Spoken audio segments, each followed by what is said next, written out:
तो हमने last class में स्प्रिंग ब्लॉक सिस्टम के वेरिएशंस देखे थे, ठीक है। अभी हम आ रहे हैं कि अगर किसी क्वेश्चन में हम अगर एनर्जी मेथड से बनाना चाहते हैं तो कैसे बनाएंगे। और topic now is energy method to solve SHM questions. Energy method to solve to find time period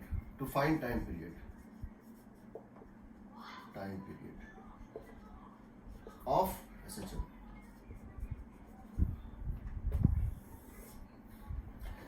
energy method particularly useful तब होगा जब रोटेशन और ट्रांसलेशन दोनों होगा। कुछ बॉडी का ट्रांसलेशन, कुछ का rotation. It is more useful particularly अगर कभी ऐसा हो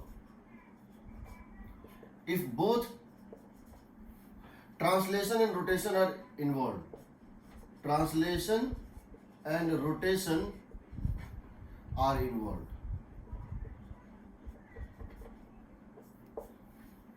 एग्जाम्पल लेते हैं। मान लो मुझसे ये पूछा गया है कि ये एक पुली है,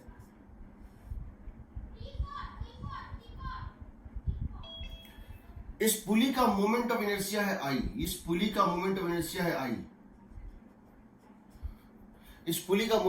है I। इसका रेडियस है R, ठीक है। और इसके ऊपर एक स्ट्रिंग रैप किया हुआ है, टाइटली स्ट्रिंग रैप किया हुआ है। और इसका दूसरा एंड जो है, एक एंड यहां पर है, एक एंड स्ट्रिंग का यहां पर है और एक यहां से पास होता हुआ यहां आ गया। इसका मास है m, ठीक। देयर नो स्लिपिंग एनीवेयर, कहीं कोई स्लिपिंग नहीं हो रहा है। यानी ये जो धागा है ये इसके ऊपर ग्रिप बनाए हुए है, ये इसमें ग्रिप बनाए, इसको थोड़ा सा खींच के छोड़ दोगे तो ये अप डाउन करेगा और ये ऐसे ऐसे करेगा। तुमको इसका टाइम पीरियड निकालना है, ठीक। क्वेश्चन क्या है, इसका मास m है, k है, नो स्लिपिंग, कहीं कोई स्लिपिंग नहीं हो रहा है, नो स्लिपिंग एनीवेयर। यानी ये जो धागा है इस पुली पर ग्रिप बनाए हुए है, नो स्लिपिंग एनीवेयर। तो फिर मोमेंट ऑफ इनर्शिया कैसे होगा।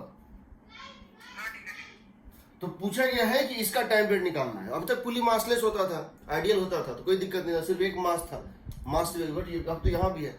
अब इसको निकालने का दो तरीका है, एक है फोर्स एंड टॉर्क मेथड, एक है एनर्जी मेथड। दोनों मेथड है, तुम दोनों मेथड से कर सकते हो, बट एनर्जी मेथड बहुत आसान पड़ता है। पहला क्वेश्चन है इसलिए हम दोनों मेथड से बना रहे हैं और तुमको समझ में आ जाएगा फोर्स या टॉर्क मेथड कितना लेंदी होता है और कैसे उसमें गलत आंसर आने का चांस होता है और कैसे एनर्जी मेथड में आंसर कभी गलत नहीं आता है। वो क्या होता है, देखो हम क्या कह रहे हैं, हम बोलते हैं कि ठीक है, जिस समय ये इक्विलिब्रियम में था, इनिशियली ये इसका मीन पोजीशन था। क्या था, मीन पोजीशन। और ये सिस्टम क्या था, इक्विलिब्रियम में था। इनिशियली जब ये सिस्टम इक्विलिब्रियम में था और ये मीन पोजीशन पे था, अगर ये मीन पोजीशन पे था, उस समय इसकी इक्वेशन पहले लिख लेते हैं। तो ये बताओ, इसमें टेंशन मान लेते हैं T1 है, इसमें टेंशन मान लेते हैं T2 है। तो क्या हम लिख सकते हैं, इक्विलिब्रियम में है तो T2 is equal to mg, T2 is equal to mg, सही है ना। mg को बैलेंस कौन करेगा, T2। जब इसका FBD बनाएंगे तो क्या लिखेंगे बताओ, जब इसका FBD बनाएंगे तो क्या लिखेंगे, इस मास के ऊपर, किस मास के, m मास के ऊपर, mg नीचे, टेंशन T2 ऊपर, net force is 0, so T2 is equal to mg। दूसरा, इस पे ले लो, इस पुली को देखो, इस पुली के ऊपर एक यहां से कोई हिंज फोर्स लगा होगा, ये जो पुली का स्पिंडल है ये कोई फोर्स लगाया होगा, हमको उससे मतलब नहीं है। इधर एक फोर्स है T1, इधर एक फोर्स है T2, बट ये रोटेट तो नहीं कर रहा है, इस पर टॉर्क क्या है, 0 है। The net torque is 0, that means T2 into R minus T1 into R is 0 होगा ना। T2 इंटू आर, देखो इसके अबाउट अगर हम टॉर्क निकालेंगे, okay about T2 into R minus T1 into R, ये नेट टॉर्क, ये 0 है। यानी T2 is equal to T1, यानी T2 और T1 इक्वल होगा एट इक्विलिब्रियम। बट अगर इसमें इलोंगेशन कितना है, x0, मान लो इसमें एलो वो जीरो है ना, क्या चीज, टॉर्क अबाउट वो जीरो है ना, हाँ हाँ टॉर्क अबाउट ओ जीरो है, टेक टॉर्क थोड़ी जीरो है ना सर, क्या किसी और पॉइंट के अबाउट क्रॉस जीरो नहीं कहलाएगा ना। सबके अबाउट जीरो है। सर स्प्रिंग खिंचाएगी भी तो सही, वो नीचे आएगा तो घूमेगा तो जरूरी। मेरा तो सही ना सर। तो घूमने के बाद इक्विलिब्रियम आया है, अच्छा, थोड़ा सा एलोंगेट हुआ, थोड़ा सा ये स्ट्रिंग स्लिप यहाँ से इस साइड मूव भी किया, उसके बाद इक्विलिब्रियम आ चुका है। T2 इक्वल T1 होगा। अब जरा देखो यहाँ तुम जानते हो इसमें अगर इस स्टेट में इसमें अगर एलोंगेशन x नॉट है, यानी इस धागे में इस मासलेस सीरीज में T1 is equal to K x naught रहा होगा ना। Yes sir. तो इसका मतलब तुम्हारा T2 is equal to T1 but T2 is equal to mg and T1 is equal to K x naught, यहां से आ जाएगा K x naught is equal to mg। ठीक, ये तुम्हारा K x naught equal to M G आ गया। अब तुम क्या करो, अब तुम चेंज करो, इस इक्विलिब्रियम को डिस्टर्ब करो, इस इक्विलिब्रियम को डिस्टर्ब करो। कैसे डिस्टर्ब करोगे, तुम क्या करो, तुम इसको नीचे खींचो, कितना distance, let us suppose I pull this down by distance x, suppose I pull this down by distance x and this tension becomes T2 dash, this tension becomes T2 dash. When I pull this further down by distance x, I found that tension here becomes T2 dash and tension here becomes T1 dash. Agreed? Yes sir. तो हमको करना क्या है, हम we have to find the acceleration of this. We have to write for this block. इस block के लिए क्या लिखोगे बताओ, इस ब्लॉक के लिए क्या लिखोगे T2 dash minus M G, लिखोगे T2 dash minus M G is equal to M into A, लिखोगे। Yes sir. और तुमको क्या प्रूव करना है कि this acceleration is proportional to this X, बस क्वेश्चन बन गया। This acceleration is proportional to this displacement from the mean position and opposite in direction. तो पहले तो हमने इसको नीचे खींचा और यहाँ हो गया T2 डैश। जब ये T2 डैश हो गया, अब हम when disturbed by moving x below, moving x downwards, अब हम इसको लिख रहे हैं इक्वेशन। हम इस ब्लॉक के लिए पहले लिख रहे हैं, तो क्या लिखेंगे बताओ, इस ब्लॉक के लिए क्या लिखेंगे, ऊपर के तरफ कौन सा फोर्स T2 डैश, नीचे की तरफ कौन सा फोर्स mg, एक्सेलरेशन ऊपर कितनी a, तो a को क्या लिख देंगे बताओ, a हो जाएगा T2 dash minus mg by m, हो जाएगा। Yes sir. और इस पुली को देखो, इस पुली को देखो, इस पुली के ऊपर एक फोर्स इधर लग रहा होगा T2 डैश, एक फोर्स इधर लग रहा होगा T1 डैश, और T1 डैश किसके इक्वल होगा बताओ, जब तुम इसको x डिस्टेंस नीचे खींचोगे तो क्या ये spring further x distance elongate कर जाएगा, k times x not plus x। हाँ k into X naught plus x. ऐसा भी केस आ सकता है जहां इसको x खींचोगे अगले क्वेश्चन में ये x बाय 2 बढ़ेगा, ऐसा हो सकता है इसको x खींचेंगे ये 2x बढ़ेगा, ये भी हो सकता है, आएगा बाद में, ये फर्स्ट क्वेश्चन है, k into X naught plus x. ठीक, अब क्या करते हैं, हम कहते हैं कि मान लेते हैं इसकी एंगुलर एक्सेलरेशन अल्फा है, मान लेते हैं इसकी एंगुलर एक्सेलरेशन अल्फा है, तो याद रखना ये अल्फा हो जाएगा a बाय r, होगा कि नहीं, क्योंकि कहीं स्लिपिंग नहीं हो रहा है, क्योंकि कहीं स्लिपिंग नहीं हो रहा है, ग्रिप बनाए हुए है, जिस रेट से ये जा रहा है ऊपर, जिस रेट से ये जा रहा है ऊपर लीनियर एक्सेलरेशन, और जिस रेट से ये जा रहा है एंगुलर एक्सेलरेशन, दोनों रिलेशन होगा a is equal to alpha. तो यहां जिसको सॉल्व करते हैं, टॉर्क इक्वेशन लिखते हैं इस डायरेक्शन में, एंटी क्लॉकवाइज को पॉजिटिव मान रहे हैं, k into X naught plus X into R होगा minus T2 dash into R, k into X naught plus X into R minus T2 into R, T2 dash into R is equal to I alpha. Agreed? यहां से अब इसको लिख दो, k into X naught plus X, कहां से? सही है आई अल्फा। ये देखो torque is equal to I alpha, हम पॉइंट ओ के बाद टॉर्क निकाल रहे हैं, एक्सिस ओवर टॉर्क निकाल रहे हैं। हम लिखते हैं T1 डैश, इसको इधर घुमाना चाह रहा है, ये इसको इधर घुमाना चाह रहा है, T1 dash into R, torque clock anti clockwise, T2 dash into R इस डायरेक्शन में अपोजिट टॉर्क है, बट इसका नेट टॉर्क, ये नेट इस डायरेक्शन में घूम रहा है। इसका मतलब क्या लिखेंगे? T1 dash into are, T1 dash ये था, T1 dash into R minus T2 dash into R, this is net torque that must be equal to I about axis of rotation into alpha। तो हम इसको जब लिखते हैं R A by R, ठीक, अब हम क्या करते हैं, दोनों साइड R से डिवाइड कर देते हैं, जो है I A by R square, ठीक। अब T2 डैश को यहां से प्लेस कर दो, T2 डैश को यहां से प्लेस कर दो, क्या आएगा बताओ? K into X naught plus X, T2 dash को यहां से निकालो, आएगा MA प्लस MG आएगा, is equal to IA by R square. आ गया? तो अब क्या करोगे? अब इसको लिख दो, एक देखो ये K एक्स नॉट और ये MG कट जाएगा, क्यों?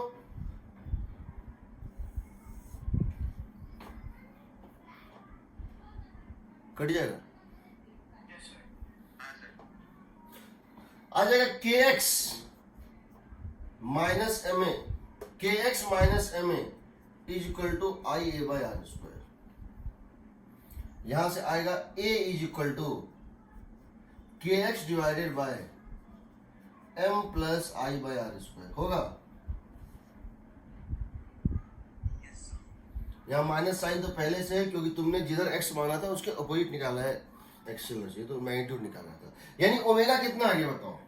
और इसको कंपेयर करो, a equal to minus omega square X, तो ओमेगा कितना आ जाएगा? Under root of k by m plus I by R square आएगा। एग्रीड? चलो, ये था फोर्स मेथड या टॉर्क मेथड। अब मैं इसको कर रहा हूं एनर्जी मेथड से। एनर्जी मेथड का प्रिंसिपल क्या है वो समझो। एनर्जी मेथड का प्रिंसिपल है कि टोटल मैकेनिकल एनर्जी कंजर्व होती है because total mechanical energy conserve होती है, इसीलिए टोटल मैकेनिकल एनर्जी का डिफरेंशिएशन जीरो होगा। टाइम के साथ किसी भी चीज के साथ डिफरेंशिएट कर दो, rate of change of mechanical energy with time is zero. इसका मतलब है उसको डिफरेंशिएट करोगे तो तुम्हारा माइनस साइन भी खुद आएगा। देखो कैसे हम इस क्वेश्चन को बना रहे हैं एनर्जी मेथड से, हम इस क्वेश्चन को बना रहे हैं। याद रखना आंसर क्या था? K by M plus I by R square आया था ना? ठीक, क्योंकि अब जो हम मेथड लगाएंगे एनर्जी मेथड, उसको हम बहुत कॉम्प्लेक्स केसेस में भी लगाएंगे, रोलिंग केसेस में लगाएंगे, हम एनर्जी मेथड से ही बनाएंगे। बल्कि फ्यूचर में हमने जितने भी क्वेश्चन को अब तक बनाए हैं फोर्स मेथड से, जितने स्प्रिंग ब्लॉक से, सबको एनर्जी मेथड से बनाएंगे। जल्दी आएगा, करेक्ट आएगा और प्रिसाइज आएगा, कभी गलत नहीं आएगा। देखेंगे कैसे। हम अब इसको हम फोर्स या टॉर्क मेथड, बहुत लेंदी हो रहा है। यहाँ एक इक्वेशन, क्योंकि वेक्टर इक्वेशन, एक बार यहाँ निकालो, एक बार यहाँ निकालो, एक बार यहाँ निकालो, हम वैसा अब नहीं कर रहे हैं। हम क्या कर रहे हैं? देखो, हम कह रहे हैं एनर्जी मेथड में, एनर्जी मेथड का प्रिंसिपल है, दो प्रिंसिपल है इसका। क्या प्रिंसिपल है भाई? तो इसके दो मेथड्स हैं। एनर्जी मेथड के दो तरीके हैं। कौन कौन से? एक ये है, अगर तुम टोटल मैकेनिकल एनर्जी लिख लो, टोटल मैकेनिकल एनर्जी, इसका मतलब क्या है? Potential energy plus kinetic energy लिख लो। ये आएगा तुम्हारा कुछ इस टाइप से, half into some constant A into X square plus half into some constant B into V square. तुम्हारा इसको इस फॉर्म में लिख लो, किसको? टोटल मैकेनिकल एनर्जी को लिख लो।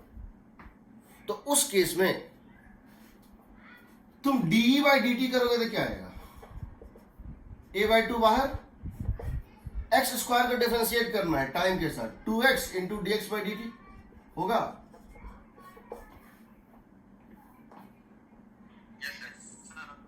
b/2 बाहर, 2v इंटू dv/2 क्या चीज? dy/dt इक्वल टू 0 हो जाएगा ना, रेट तो कांस्टेंट रहेगा। d/dt ना, हाँ हाँ इसको जीरो से कर दिए, इसको डिफरेंशिएट कर दिए और इसको जीरो से इक्वेट कर दिए, ठीक है।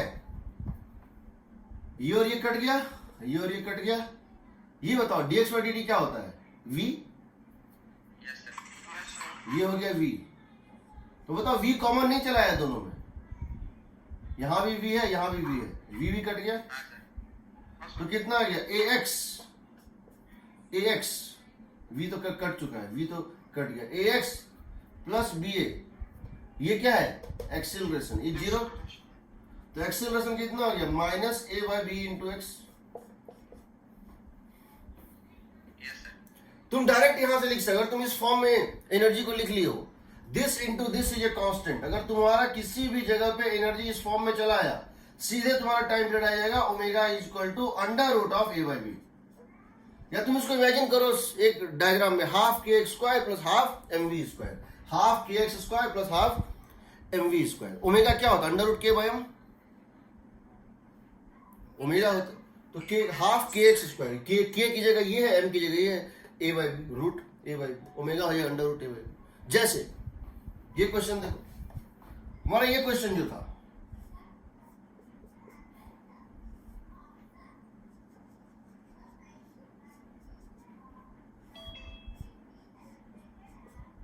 इसकी मोमेंट इनर्शिया है आई, रेडियस है आर, इसका मास एम, इसका स्प्रिंग कांस्टेंट है के।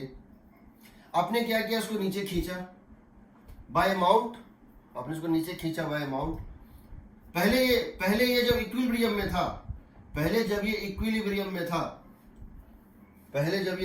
में था, तो इसमें एलोंगेशन मान लो x0 था, ये मीन पोजीशन था, इसमें एलोंगेशन x0 था।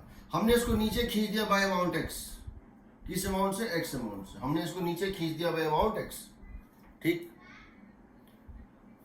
हमने इसको नीचे खींच दिया बाय अमाउंट x। और हमने कहा कि जब ये x नीचे है, जब ये SHM कर रहा है, जब ये यहां से मीन पोजीशन से x नीचे है, मान लेते हैं जब ये मीन पोजीशन से x नीचे है, इसकी स्पीड v है, इसकी एक्सेलरेशन a है। जिस समय ये x डिस्टेंस नीचे है, इसकी स्पीड v है और इसकी एक्सेलरेशन a है। हमको डायरेक्शन से कोई मतलब नहीं, स्पीड वेलोसिटी नहीं, स्पीड v एक्सेलरेशन है। जरा इसकी हम एनर्जी लिखते हैं, कितनी आएगी? क्या हम लिख सकते हैं? अगर इसकी स्पीड v है तो इसकी स्पीड रही होगी omega is equal to v by R, yes sir. Yes, sir. ठीक। अब क्या हम इसको लिख सकते हैं? हाफ एम वी स्क्वायर, इसकी kinetic energy half M V, क्योंकि ये सिर्फ ट्रांसलेशन मोशन में है, plus half I omega square का मतलब v बाय आर का स्क्वायर लिख सकते हैं, हाँ सर। प्लस हाफ के। हम क्या करते हैं, यहां जो स्टेट था, जब ये एलोंगेटेड स्टेट में था, इसको हम क्या मान लेते हैं? इसको हम मान लेते हैं स्प्रिंग का नेचुरल लेंथ। हम क्या करते हैं, x0 एलोंगेशन के बाद जहां जो इसका स्टेट था उसको क्या मान लेते हैं? Natural length. यानी हम इसके यहां से जो डिस्प्लेसमेंट, अगर इसकी नेचुरल लेंथ, अगर इसकी, और उसके एवज में क्या करेंगे? ग्रेविटी को नेग्लेक्ट करेंगे। याद रखना, दो चीज बताए हैं, ग्रेविटी को नेग्लेक्ट कर दो और एलोंगेटेड स्टेट को नेचुरल स्टेट मान लो, बताए थे। हाँ सर। या तुम ये कर सकते हो, ग्रेविटी को रखो, तब उसकी नेचुरल लेंथ को ही देखो। दो काम यहां किया जा सकता है। पहला, काइनेटिक तो तुमने लिख लिया, सारे ट्रांसलेशनल और सारे रोटेशनल का सम, काइनेटिक तो तुमने लिख लिया। काइनेटिक पोटेंशियल लिखना है, स्प्रिंग पोटेंशियल और ग्रेविटेशन पोटेंशियल, यही ना? Yes sir. तुम या तो इसको हाफ के एक्स स्क्वायर प्लस सिर्फ हाफ के एक्स स्क्वायर ले लो। इसका मतलब क्या है? तुम ग्रेविटेशन पोटेंशियल नहीं ले रहे हो, तुम ग्रेविटेशन पोटेंशियल नहीं ले रहे हो। इसका मतलब क्या हुआ कि तुम्हारा ग्रेविटेशन पोटेंशियल एनर्जी है ही नहीं, तुम ये मान के चल रहे हो ग्रेविटी नहीं है, तभी तो तुम इसको हाफ के स्क्वायर लिख रहे हो सिर्फ। समझ रहे हो कि नहीं? Yes sir. दूसरा तरीका है कि नहीं, तुम बोलो कि नहीं ग्रेविटी है, तो ग्रेविटी है तो x0 में x एक्स्ट्रा हुआ था, तब इसके बदले क्या लिखोगे? हाफ के x0 प्लस x का स्क्वायर माइनस mgx। ये तुम तब ले रहे हो जब ग्रेविटी तुम मान रहे हो, और तुम ग्रेविटी मान रहे हो इसका मतलब तुम्हारा जो तुम कोई बदलाव नहीं कर रहे हो। स्प्रिंग की नेचुरल लेंथ कुछ थी, शुरू में ये एलोंगेटेड थी x नॉट मीन पोजीशन पे, अब ये फर्दर एलोंगेट कर गई x, फर्दर तुम इसको नीचे ले आए x। इसका मतलब हुआ कि एक्चुअली क्या हो रहा है, स्प्रिंग की नेट एलोंगेशन कितनी है, x नॉट प्लस एक्स का होल स्क्वायर। स्प्रिंग की नेट एलोंगेशन क्या है, x नॉट प्लस एक्स का whole square, x not plus X, यही है ना। Yes sir. और ग्रेविटेशनल पोटेंशियल एनर्जी नीचे गए तो घट गई mgx। लेकिन दूसरा तरीका है, तुम ग्रेविटी को नेग्लेक्ट कर दो और जो मीन पोजीशन पे अगर L not plus x not जो फाइनल लेंथ था इक्विलिब्रियम पॉइंट पे, जब सिस्टम इक्विलिब्रियम में है तब जो लेंथ स्प्रिंग का है उसको नेचुरल लेंथ मान लो और ग्रेविटी को जीरो मान लो, तब भी आंसर वही आएगा, दोनों से वही आएगा। हाँ एनर्जी तो वापस रिपीट कर दीजिए। कौन सा, पोटेंशियल एनर्जी को कैसे लिखा है एक बार रिपीट कर दीजिए। देखो स्प्रिंग की पोटेंशियल एनर्जी होती है, यू स्प्रिंग होती है हाफ के एक्स स्क्वायर, और यू ग्रेविटेशनल होती है mgh, होती है ना। Yes sir. तो हम कह रहे हैं कि अगर हमारा स्प्रिंग, अगर ये हम यहां क्या लिख रहे हैं, हम यहां पे क्या बोल रहे हैं कि ग्रेविटी को जीरो कर दिए, ग्रेविटी को जीरो कर दिए, और जो L not plus x not, अगर इसका नेचुरल लेंथ कितना था स्प्रिंग का, एल नॉट, समझ रहे हो ना, नेचुरल लेंथ था 1 मीटर, इक्विलिब्रियम में ये एलोंगेटेड था 2 सेंटीमीटर, नेचुरल लेंथ है 1 मीटर। जब ये इक्विलिब्रियम में आया तो इसमें एलोंगेशन हो गया था, इस टेंशन को, इसके वेट को बैलेंस करने के लिए इसको खुद को थोड़ा सा टेंशन डेवलप करना पड़ा था, इसको खुद का टेंशन डेवलप करना पड़ा 2 सेंटीमीटर, तो यानी कि इसका टोटल लेंथ क्या था 102। अब तुमने इसको 1 सेंटीमीटर और खींचा, अब तुमने इसको 1 सेंटीमीटर और खींचा, अब इसका टोटल लेंथ कितना हो गया 103, यानी इसमें टोटल एलोंगेशन कितना हो गया है 3 सेंटीमीटर। तो या तो तुम 3 लो, अगर तुम 3 ले रहे हो यानी इसके 1 मीटर से ही जो इसका नेचुरल लेंथ था, जो इसका ओरिजिनल नेचुरल लेंथ है, तुम वहां से अगर चेंज ले रहे हो, तुम अगर स्टार्टिंग से एकदम मतलब बेसिक से इसका चेंज ले रहे हो तो ग्रेविटी को रखो। अगर तुम इक्विलिब्रियम से चेंज ले रहे हो, जो इक्विलिब्रियम स्टेट में था वहां से चेंज ले रहे हो, यानी 102 को तुम अगर 102 को मान रहे हो इसका नेचुरल लेंथ, और इसको मान रहे हो सिर्फ चेंज इन लेंथ कितना 1, तो 102 नेचुरल था, इसका मतलब क्या था 102 नेचुरल लेंथ था, इसका मतलब क्या था कि इसका वेट जब इसको यहां पे तुम रखे थे ग्रेविटी था ही नहीं, तभी तो ये नेचुरल लेंथ में ही बैलेंस था। ये बिना लेंथ चेंज किए इसके वेट को कैसे बैलेंस करेगा, ये बिना अपने अंदर टेंशन डेवलप किए करके इसके वेट को कैसे बैलेंस करेगा, तभी ना जो वेट नहीं होगा।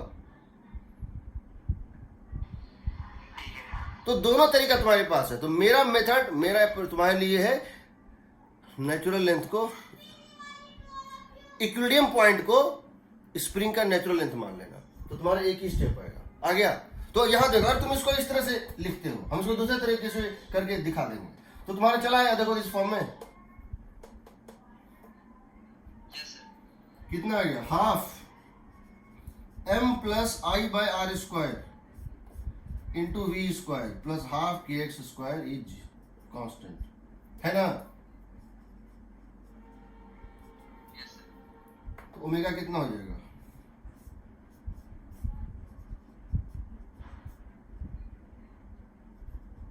सही है।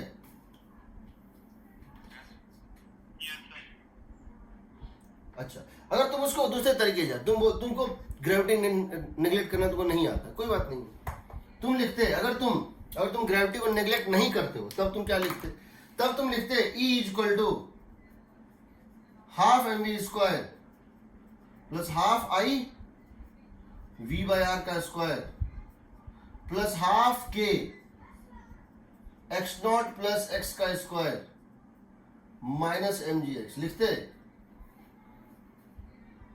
Yes sir.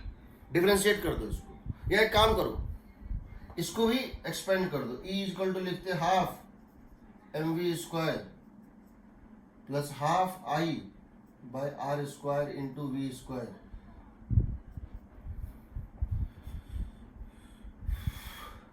Plus half K ठीक है, हाफ के एक्स नॉट स्क्वायर हाफ के X square minus plus K x not minus M G X. सही है? Yes sir. बताओ तो, ये टर्म देखो, ये वी स्क्वायर वाला टर्म है, यस। ये एक्स स्क्वायर वाला टर्म है। हाँ सर। ठीक, क्या हो गया? Minus M G X. वो भी एक्स वाले टर्म है सर। हाँ, वो भी एक्स वाला टर्म है, कटेगा भी। देखो यहां तो तुमको डिफरेंशिएट करना पड़ेगा। क्या करना पड़ेगा? देखो अब हम क्या करते हैं, इसको रहने दो।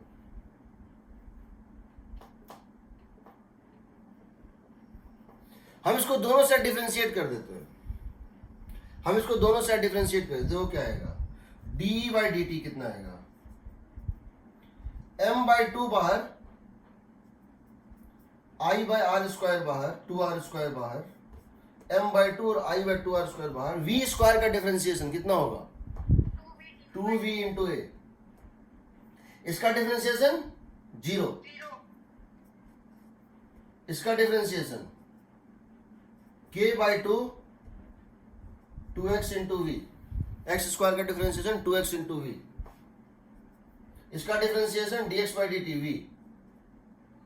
सर 0। k x नॉट है ना, X not into V. k x not into v minus M G into v। सही है?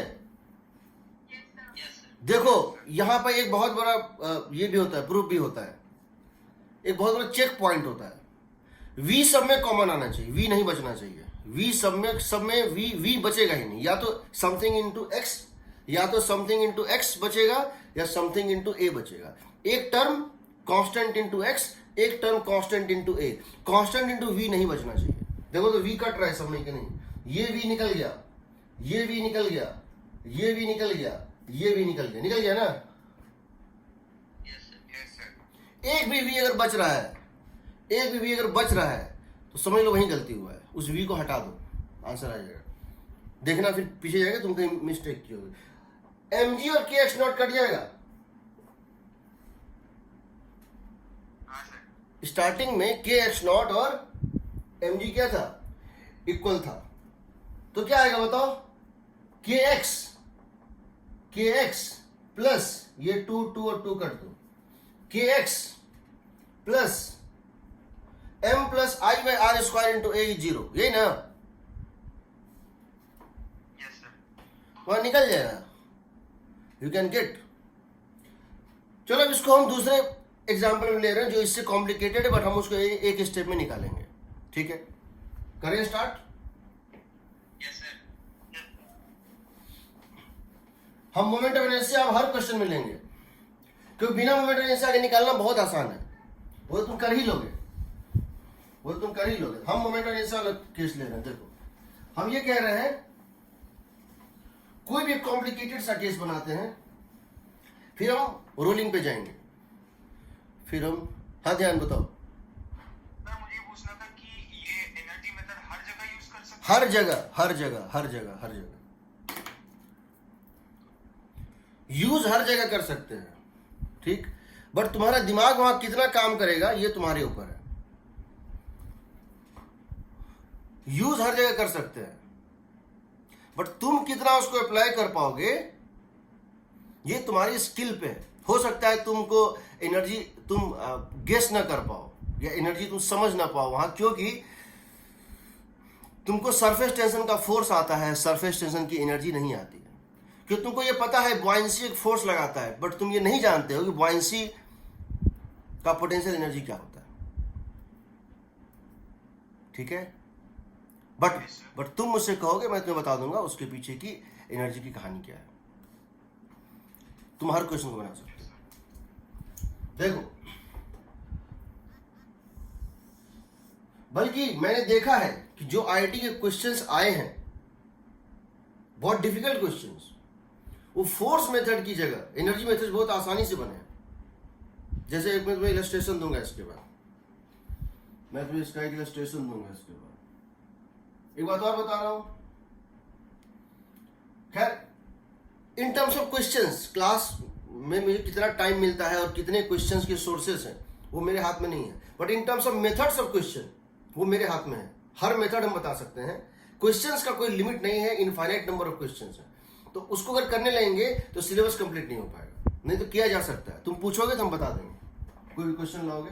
ये देखो, ये मान लो एक पुली है, इसका मोमेंट मान लेते हैं आई है, और यहां से एक स्प्रिंग आया है इस तरह से, ऐसे गया है, ठीक है, ओके। हम चाहते हैं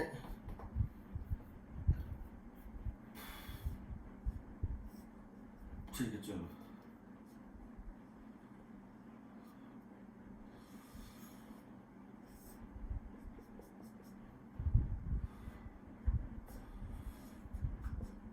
ये मास m है, ये मोमेंट इनर्शिया I है, रेडियस r है, स्प्रिंग कांस्टेंट k है। आपको बताना है, इसको थोड़ा सा नीचे करके छोड़ देंगे, इसका टाइम पीरियड, ये आइडियल पुली है, ये आइडियल पुली है, इसका मास नहीं है, मासलेस है, फ्रिक्शनलेस है, बट यहाँ पर मोमेंट ऑफ इनर्शिया दिया हुआ है I, इसका मोमेंट इनर्शिया दिया हुआ है। बताना है, इसको नीचे पुल करके छोड़ देंगे थोड़ा सा, SHM का टाइम पीरियड क्या होगा, ठीक है। पुली का भी मास मान लो ना एक बार इस क्वेश्चन के लिए। इस पुली का मास हाँ एम मान लो तो इसके बाद मान लेंगे, ठीक, इसके बाद वाले मान लेंगे, अभी नहीं। एक साथ कॉम्प्लिकेशन इतना मत बढ़ाओ कि बोर्ड में जगह कम पड़ जाए मुझे। पहले इसको समझते हैं, एक स्टेप का है, उसके बाद नेक्स्ट में ले लेंगे। तुम ये चाहते हो ना एक पुली मूविंग पुली हो, यही ना? नहीं मास वाला पुली हो। यहाँ देखो, यहाँ जब पुली ले रहे हैं इसमें भी, यहाँ पे तो पुली लिए ही, मास तो है इसमें, आई तो है, लेकिन तुम ये चाह रहे हो, सुनो सुनो, पुली आपने रखा है ना, उसको मैं कुछ मास देना चाह रहा था बस। समझ रहा हूँ, तुम ये चाह रहे हो कि एक ऐसा पुली लो जो ट्रांसलेट भी कर रहा हो, रोटेट भी कर रहा हो, हाँ उसके बाद ले लूंगा। ठीक है। वो ट्रांसलेट भी करेगा, रोटेट भी करेगा, दोनों। ये तो सिर्फ रोटेट कर रहा है ना। अब एक ऐसा पुली लेंगे जो ट्रांसलेट और रोटेट दोनों करे, इसके बाद ले लेते हैं। हम इसको मान लेते हैं ये मीन पोजीशन है, मान लेते हैं ग्रेविटी नहीं है। एक काम करो, ग्रेविटी को 0 मान लो, हटाओ। जो तुम्हें पता है स्प्रिंग ब्लॉक सिस्टम का ग्रेविटी टाइम पीरियड इफेक्ट नहीं करता है, ग्रेविटी को 0 मान लो, ये उसका मीन पोजीशन। यहां इसको x डिस्टेंस खींचो नीचे, ठीक। ये बताओ, इसको अगर x से खींचेंगे नीचे, मान लेते हैं x से खींचे, speed v, acceleration a। Let us suppose when it is down from here by distance x, velocity v, acceleration a, let its time period, let its when it's displacement x down, velocity v, acceleration, right the energy of the system, right the energy. Energy लिखना शुरू करते हैं सीधे। हर question में पहला step क्या करना है, उसको ग्रेविटी को भूल जाओ, x डिस्टेंस नीचे खींचो, बोलो कि अब हम क्या कर रहे हैं, अब हम वहां पर उसकी वेलोसिटी v, एक्सेलरेशन है, let us right the energy equation. लिखना शुरू करते हैं। कौन कौन सी बॉडी ट्रांसलेट कर रही है, ये कर रही है, तो half mv², translation kinetic energy खत्म, इसका तो कुछ है नहीं। ये इसका रोटेशनल काइनेटिक एनर्जी होगा, ये अगर ओमेगा से घूम रहा है मान लो, तो क्या लिख देंगे, हाफ आई ओमेगा स्क्वायर। इसका सेंटर मास तो चल नहीं रहा है, इसमें ट्रांसलेशन है नहीं, सिर्फ रोटेशनल है। Half m v cm square plus half i cm omega square, यही ना होता है, प्लस इसका हो गया, इसका हो गया। ग्रेविटी है नहीं, ग्रेविटी मुझे लेना नहीं है। इसका बताओ, इसको x से खींचा, ये कितना से खींचाएगा, इसको x से खींचा, ये तो चला नहीं, पहले यहां ये 0, ये x, तो क्या ये नीचे 2x, ये 0, ये चला नहीं, ये पॉइंट फिक्स्ड है, यहां से यहां तक ये लेंथ फिक्स्ड है, ये पॉइंट नहीं चला, और ये पॉइंट सेंटर नीचे चला x से, तो क्या ये लेफ्ट वाला 2x से चला होगा नीचे, ये 2x और ये 0, ये 0, तो क्या ये 2x से गया होगा ऊपर, ये 0 है ना, सेंटर का 0 है, तो इन दोनों का मीन वैल्यू ये होता है, average value 2x plus minus, ये हो जाएगा 2x, यानी half into k into 2x square होगा। याद रखना, ये जो v है, ये जो x है, ये जो v है, ये इस dx का डिफरेंशिएशन है, dx बाई dt v है और dA by dt, sorry d square x by dt square है। जिसको डिस्प्लेस कर रहे हो उसी का वेलोसिटी, उसी का एक्सेलरेशन। हालांकि पूरे सिस्टम का टेम्परेचर सेम होता है, कोई दिक्कत नहीं। हम चाहते हैं इसको थीटा से घुमा भी सकते थे। चलो अब जरा हम v और ओमेगा में रिलेशन निकाल लेते हैं। हम v और ओमेगा में भी रिलेशन निकाल लेते हैं। अगर इसकी वेलोसिटी v, अगर इसकी वेलोसिटी v, इसकी वेलोसिटी 0, तो क्या इसकी वेलोसिटी 2v? Yes sir. अगर इसकी वेलोसिटी v, अगर इसकी वेलोसिटी v है, इसकी 0, इसकी होगी 2v, इसकी 2v, इसकी 2v, ठीक है, और इसकी है 0, तो इसकी हो जाएगी 2v ऊपर। 2v। तो ये रस्सी किस स्पीड से स्लिप कर रहा है? 2v से कर रहा है ना। हाँ sir. So 2v equal to क्या हो जाएगा? Omega r।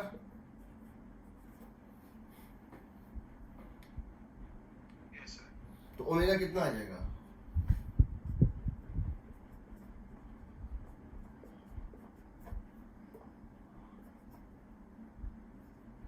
To we by r का होल स्क्वायर प्लस हाफ के टू आ गया ना। Yes sir. टॉर्क में से निकालना कितना कॉम्प्लिकेटेड होता है, तुमको यहाँ पहले लिखना पड़ेगा न्यूटन लॉस का इक्वेशन। यहाँ टेंशन अलग अलग आएगा दोनों में। यहाँ लिखना पड़ेगा टॉर्क का इक्वेशन, फिर इस टॉर्क को इस अल्फा और ए में रिलेशन निकालना होगा, फिर T1 और T2, T1 डैश और T2 डैश को एलिमिनेट करना होगा, तब निकलता है। तो यहाँ तो सिंपल आ गया, ये E equal to something into, सही है, सही है क्या देखें, हाँ लग तो रहा है, प्लस 2k, सही है ना। हाँ सर। या यहाँ भी हाफ ले लो तो कि हाफ हाफ कट जाए। So omega is equal to under root of 4k by half of तो कट जाएगा m plus 4i by r square. ठीक, अगला क्वेश्चन देखो। सर हाँ सर इसमें कौन सी किस किसका टाइम पीरियड सेम होगा? सबका, किस ऑब्जेक्ट का? सबका। समझो, जब ये अपने लोअर एक्सट्रीम पे रुकेगा तो ये यहां से मैक्सिमम एंगल घूम के रुकेगा एक साथ। पूरा सिस्टम का काइनेटिक एनर्जी एक साथ वैनिश कर जाएगा। पूरे सिस्टम का काइनेटिक एनर्जी जिस समय ये अपने बॉटम मोस्ट पॉइंट पे पहुंचेगा लोअर एक्सट्रीम पे और स्टॉप होगा, उस मोमेंट पे ये अपने राइट वर्ड सबसे घूम के स्टॉप होगा। हो सकता है 2 डिग्री हो या 3 डिग्री हो। उसके बाद फिर ये वापस आएगा। जब ये मीन पोजीशन को क्रॉस करेगा ऊपर जाता हुआ मैक्सिमम स्पीड से, जब ये अपने मीन पोजीशन क्रॉस करेगा मैक्सिमम स्पीड ऊपर जाता हुआ, उस समय ये जो डिस्क दिख रहा है ये इस वर्टिकल लाइन को अपनी स्ट्रेट को क्रॉस करेगा सबसे मैक्सिमम ओमेगा से। और जिस समय ये ऊपर जाके अपर एक्सट्रीम पे रुकेगा उस समय ये अपने लेफ्ट एक्सट्रीम पे सबसे -3 डिग्री लेफ्ट जाके रुकेगा। सब एक साथ रुकेगा। हाँ बताओ, टाइम पीरियड सबका सेम आएगा यस सर। क्योंकि एंगुलर और लीनियर क्वांटिटी रिलेटेड है। एनर्जी कंजर्वेशन तुम इसलिए लगा पा रहे हो क्योंकि कहीं कोई स्लिपिंग नहीं हो रहा है। अगर ये रस्सी इस पे स्लिप कर जाता तो एनर्जी कंजर्व नहीं होता, तो तुम्हारा सिस्टम नहीं क्यों नहीं हो रहा? क्या चीज। स्लिपिंग क्यों नहीं हो रहा? मतलब इसमें फ्रिक्शन जो हम रोलिंग मोशन का केस लेते हैं, जो भी रोलिंग मोशन या एक इंक्लाइन के ऊपर एक डिस्क को डाल दो, वो रोल करता है नीचे आ रहा है, तो उसमें मानते स्लिपिंग नहीं हो रहा। स्लिपिंग नहीं हो रहा है तभी हम v equal to omega R relation लगा सकते हैं। स्लिपिंग जब हो जाता है तो काइनेटिक फ्रिक्शन ऐड करता है, यस सर। और जब काइनेटिक फ्रिक्शन ऐड करता है तो टोटल वर्क नेगेटिव होता है। उस केस में मैकेनिकल एनर्जी घट जाता है, तब उस केस में एनर्जी कंजर्वेशन नहीं लगता है। सर अगर यहाँ पे अपन c इक्वल्स टू 0 नहीं लेते, किसको किसको नहीं लेते? c इक्वल्स टू 0, हाँ, तब भी आंसर वही आता। d/dt निकालना पड़ता है। हाँ, निकालना पड़ता है। तो सर c 0 नहीं ले रहे तो डायरेक्ट e से काम चलता है। हाँ निकाल। बिल्कुल। सर हाँ तो मुझे सिर्फ इतना बता दीजिए कि क्या? जो कोई जगह यदि हम इतने बड़ी वो है, मतलब बड़ी रिंग है हमारी, इस जगह कभी होती तो वो कितना मूव होती? क्या नहीं समझे हम, फिर से बताओ। जो बड़ा रिंग है हमारा, उसकी जगह कभी कोई स्प्रिंग होती तो वो कितना मूव होती, मुझे सिर्फ इतना जानना है। इसकी जगह यहाँ पे तो और स्प्रिंग होती है। यहाँ अगर स्प्रिंग होती है, हाँ, तो वो कितनी मूव होती है? हाँ ये बताए थे आई थिंक। नहीं बताया था क्या? नहीं बताया था। चलो देख लेते हैं, बताते हैं।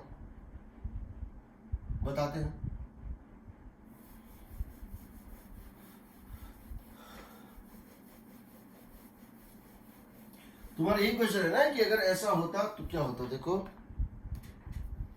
हाँ तो आपने बताया था लेकिन मुझे ध्यान नहीं। तो ये कहना है कि ये एक स्प्रिंग इस तरह से है,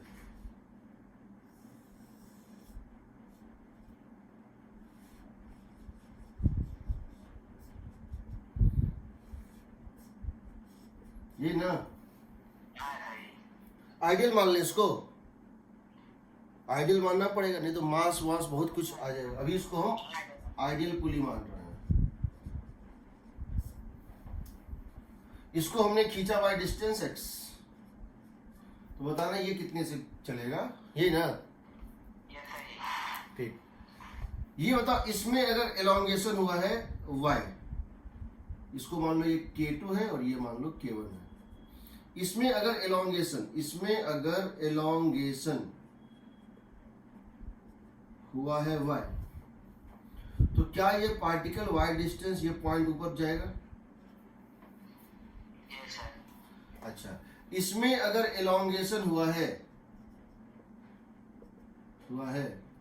x, सॉरी z, w मान लो, तो क्या ये पॉइंट w डिस्टेंस नीचे गया है?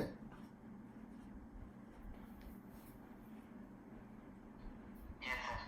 ठीक, ये w नीचे, ये y ऊपर। तुम जानते हो कि ये जो होता है, मान लो ये कितना नीचे गया, मान लो ये z नीचे गया, let it be z, but ये तो x पता ही है तुमको ना, ये तो x पता ही है ना? सर एक पता। तो तुम ये जब समझ रहे हो कि होना ये चाहिए कि ये वैल्यू होना चाहिए x माइनस वाई बाई 2, ये होता है w, होगा x नीचे माइनस वाई, क्योंकि ये है ऊपर, x minus Y by 2 equal to w, सही है?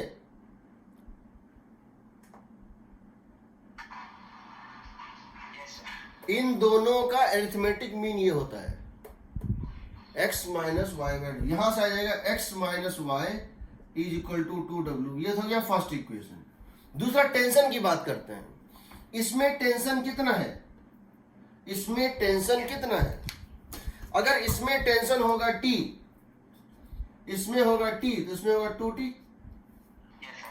2t का वैल्यू किसके इक्वल है? 2t का वैल्यू किसके इक्वल है? k2w। t वैल्यू किसके इक्वल है? k1y, है ना? ये तो हो जाएगा, अब कहीं किसी को होगा। ठीक है ना? चलो अब देखो, समझ के चलता। अब वो जो लड़का बता रहा था कि हमको एक ऐसा पुली लेना है पहले जिसमें कि ट्रांसलेशन रोटेशन दोनों हो रहा है, जो कि हाँ बताओ, आवाज कट रहा है तुम्हारा, फिर से बताओ। ये जो पुली आती है ये स्पेशल में, हाँ ये आइडियल नहीं होता और इसका मास होता, हाँ, कैसे करते हैं सारा रोटेशनल मैकेनिक्स यहीं पे पढ़ लोगे क्या? रोटेशन में जब जाएंगे तो तुमको ऐसी अभी भी बताएंगे, अभी भी 2-3 इलस्ट्रेशन लेंगे, बहुत कुछ क्लियर हो जाएगा। अभी जो नेक्स्ट 2 इलस्ट्रेशन लेंगे उसमें बहुत कुछ क्लियर हो जाएगा, हालांकि वो टॉपिक रोटेशनल का है। फिर भी पहले देख लो, हम बता रहे हैं, थोड़ा सा वेट कर लो, 10 मिनट के बाद फिर पूछ लेना। अगला क्वेश्चन मैं ले रहा हूं ये,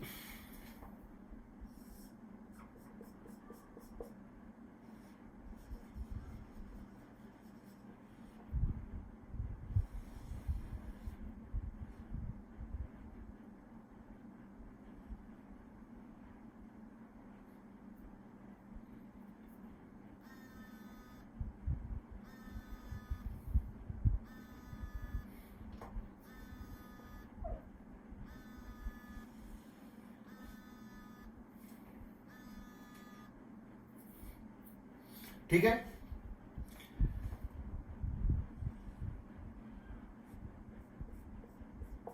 स्प्रिंग कांस्टेंट के ये एक पुली है जिसकी मास है m, मोमेंट और इनर्शिया i, इसकी मास है m और मोमेंट और इनर्शिया i, रेडियस है r, मास है m, मोमेंट और इनर्शिया i, रेडियस है r। ठीक, हम इसको क्या करते हैं, थोड़ा सा नीचे ऐसे करते हैं, ऐसे कैसे, हम इसको थोड़ा सा नीचे ट्विस्ट करते हुए नीचे कर देते हैं। इसको हम थोड़ा सा जो है इसको हम घुमा के नीचे कर देते हैं। आई स्लाइटली ट्विस्ट इट, हम इसको थोड़ा सा टर्न करके ऐसे नीचे करिए, ऐसे ऐसे करेगा। स्लिपिंग कहीं नहीं है, ऐसे ऐसे नहीं कर रहा है, ये घूमते हुए नीचे जाता है, फिर घूमते एक तरह से रोलिंग मोशन टाइप से करता है। इसका टाइम पीरियड निकालना है, ठीक। इट इज स्लाइटली, यहां पे स्लिपिंग नहीं हो रहा है कहीं, no slipping anywhere, no slipping anywhere, मतलब कहीं ये रस्सी इसके ऊपर फिसल नहीं रहा है, ग्रिप बनाए हुए है, ग्रिप बनाए हुए है, नो स्लिपिंग एनीवेयर।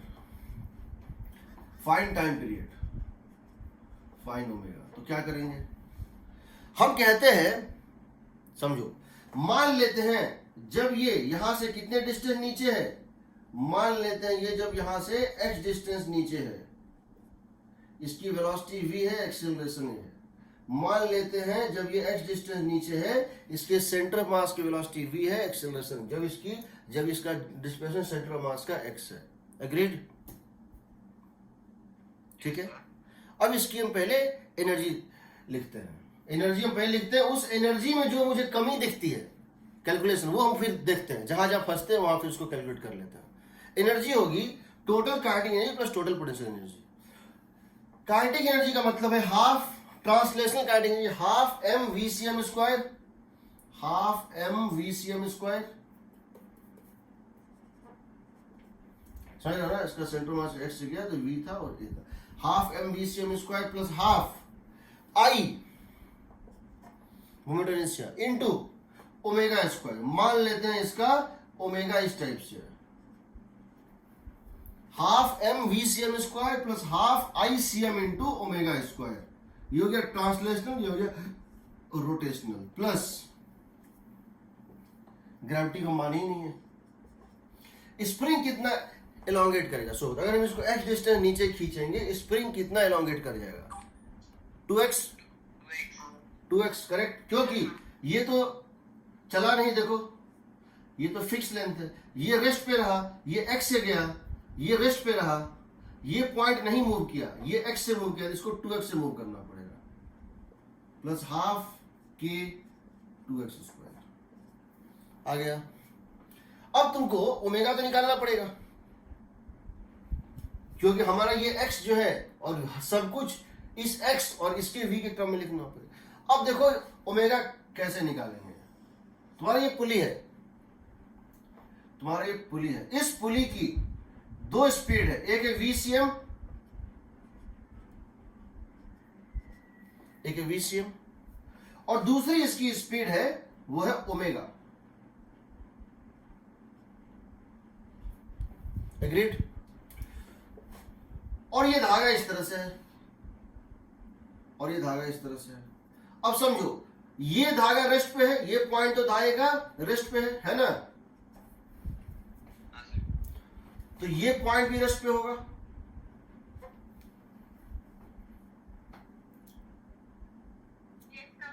यहां से यहां धागा इंस्टेंसिबल। इसका मतलब अब समझ लो, कहीं स्लिपिंग नहीं होने का मतलब क्या है, किसी भी पॉइंट पे जो दो पॉइंट कांटेक्ट में होते हैं उनकी वेलोसिटी सेम होती है। किसी भी पॉइंट पे जो दो पॉइंट्स कांटेक्ट में होते हैं उनकी वेलोसिटी सेम होती है। इसकी वेलोसिटी निकालोगे, P और Q कांटेक्ट में है, इस रोलिंग डिस्क का राइट मोस्ट पॉइंट P और इस धागे का bottom most tangential point Q contact में है, इसकी वेलोसिटी है 0। इसकी वेलोसिटी कितनी है जी, v माइनस ओमेगा, तो सॉरी तब v इधर नहीं होगा, ओमेगा तब इधर होना चाहिए। v देखो ट्रांसलेशनल की वजह से v नीचे, सही है, ट्रांसलेशनल की वजह से सबकी स्पीड सेम होती है, v नीचे, और सिर्फ रोटेशनल की वजह से ऊपर कितना ओमेगा होगा। इन दोनों का वेक्टर सुपर इंपोजिशन भी 0 आएगा। इसका नेट स्पीड क्या आएगा, वीपी का v minus omega, but q के साथ इसको साथ चलना है, तो यहां आ जाएगा v minus omega r is 0, यहां से आएगा omega is equal to v by r। जबकि अगर तुम इस पॉइंट का निकालना चाहोगे स्पीड, इस पॉइंट का, इस मोमेंट पे अगर मैं ये जानना चाहता हूं कि धागे का ये पॉइंट किस स्पीड से चल रहा है, तो 2v आएगा। इस मोमेंट पे धागे का ये पॉइंट किस स्पीड से चल रहा है, तो क्या करोगे बताओ? ट्रांसलेशनल की वजह से इसका स्पीड क्या होगा? v नीचे, और omega into R anti clockwise, यहां तो 0 हो रहा था, बट यहां पर ओमेगा इंटू आर इसी डायरेक्शन में होगा, और तुम निकाल चुके हो बिकॉज यहां 0 होना था। ओमेगा इंटू आर का मैग्नीट्यूड किसके इक्वल है? v के। तो v प्लस v कितना आ जाएगा? 2v हो जाएगा। इसका भी काम नहीं पड़ रहा, बट पड़ेगा काम। तो हम यहां लिख रहे हैं E plus E equal to half m plus I by omega को डाल देना, v square by R square डाल दिया।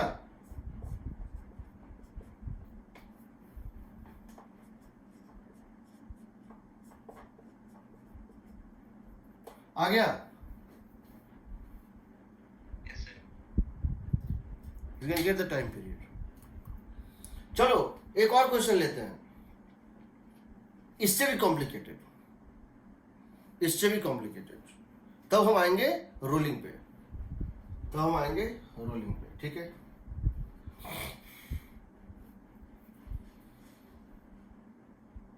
अभी तक हमारा ये था, ठीक है, इसको ऐसे किए थे, इसको ऐसे किए थे। हम ये चाह रहे हैं,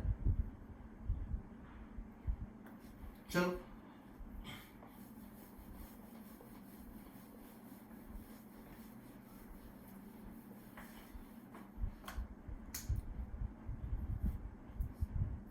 अच्छा,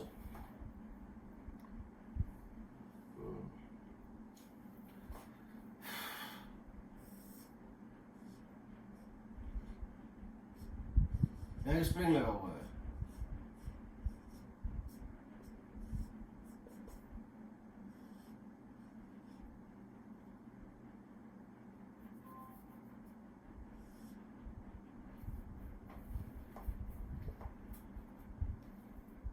एक आइडियल पुली डाल दो यहाँ पे।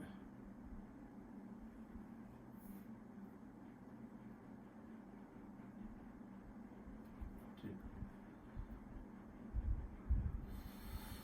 यहाँ एक ब्लॉक डाल देते हैं। हम चाहते हैं ये इधर चले तो ये इधर भी चले, ठीक है? उसके बाद क्या करो, ऐसे इसको ले आते हो, फिक्स कर देते हो, तो ये एक्स चलेगा, तो अच्छा ठीक है।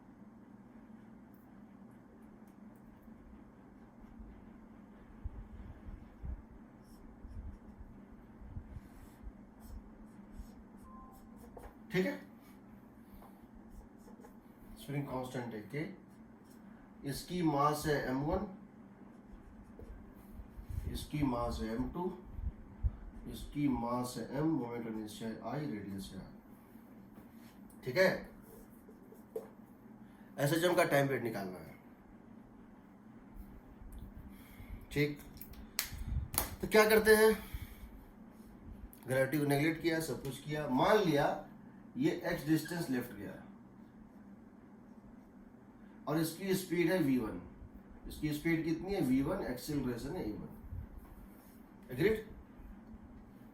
किसी को भी, इसको भी ले सकते, कोई दिक्कत नहीं, किसी एक को ले लो, बट जिसका x लो उसी का v उसी का है। ये नहीं कि x इसका और v इसका, नहीं, ये नहीं चलेगा। यहां से x इसको लेफ्ट किया, वेलोसिटी v मान लिया, एक्सेलरेशन a मान लिया। पहले इसका एनर्जी लिखने की कोशिश करते हैं, लिखना शुरू करें।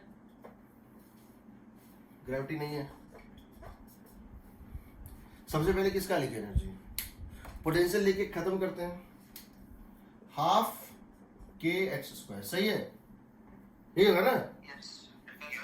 Yes, sir. Plus half m1 v1 square, ठीक?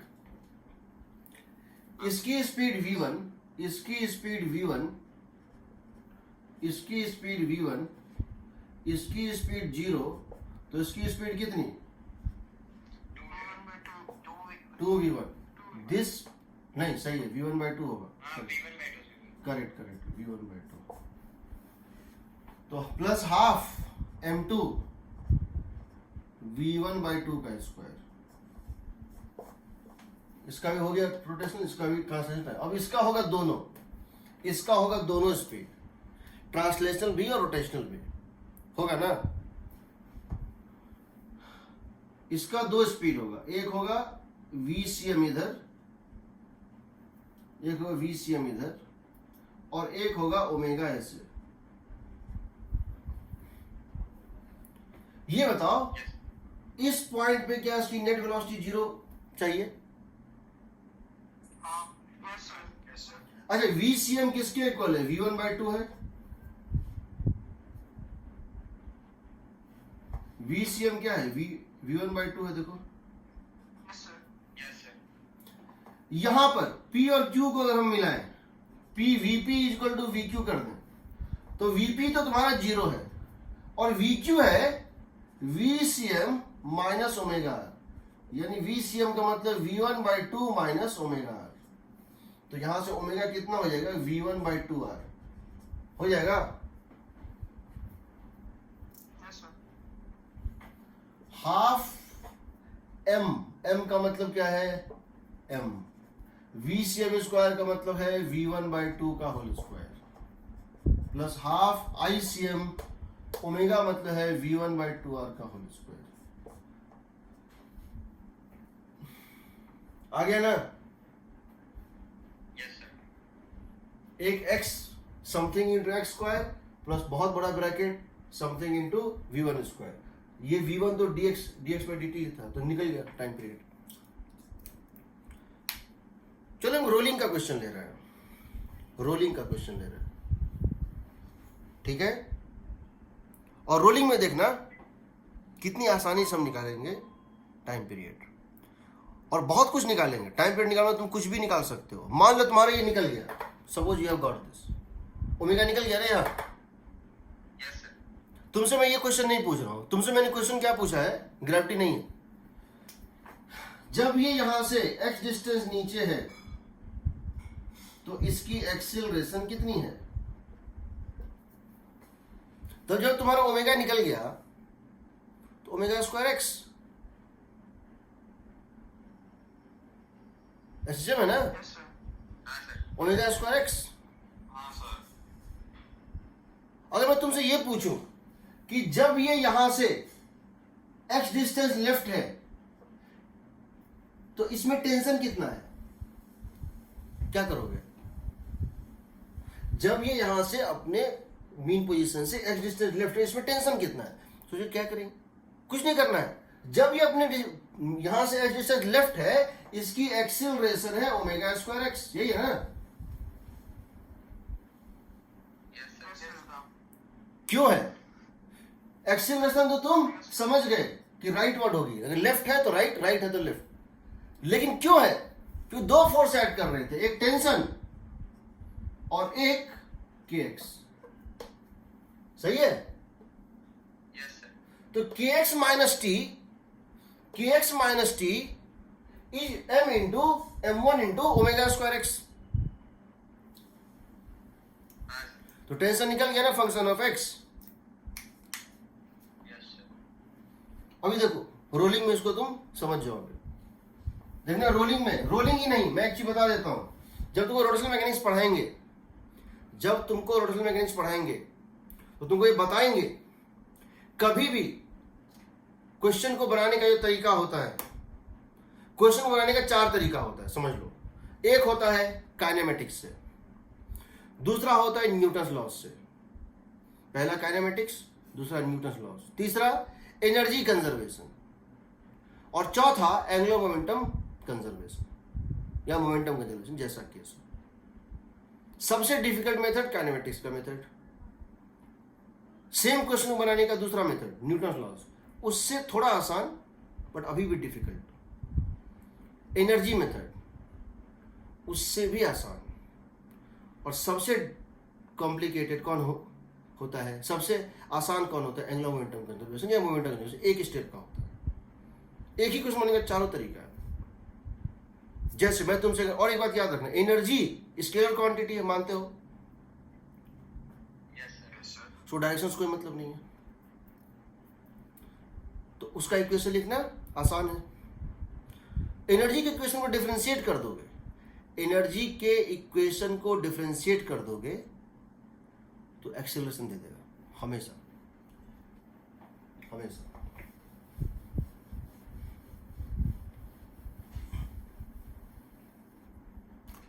मुझसे एक क्वेश्चन ये पूछा गया है, क्या पूछा गया भाई?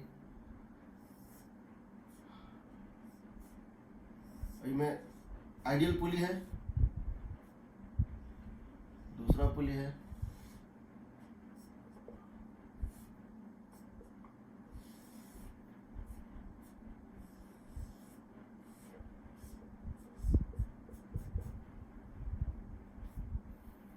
फ्रिक्शनलेस सरफेसेस है, कहीं कोई फ्रिक्शन नहीं है, ठीक है, कहीं कोई फ्रिक्शन नहीं है।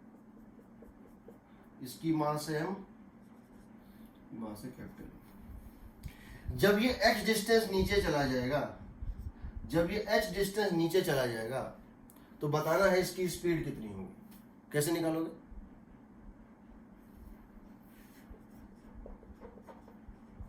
फाइंड स्पीड ऑफ, या चलो find acceleration of small M mass. इसकी एक्सेलरेशन निकालनी है, कैसे निकालोगे? आइडियल पोजीशन, मानो यहाँ टेंशन T, यहाँ 2T, सॉरी T/2, यहाँ T, यहाँ 2T, यहाँ 4T, यही ना?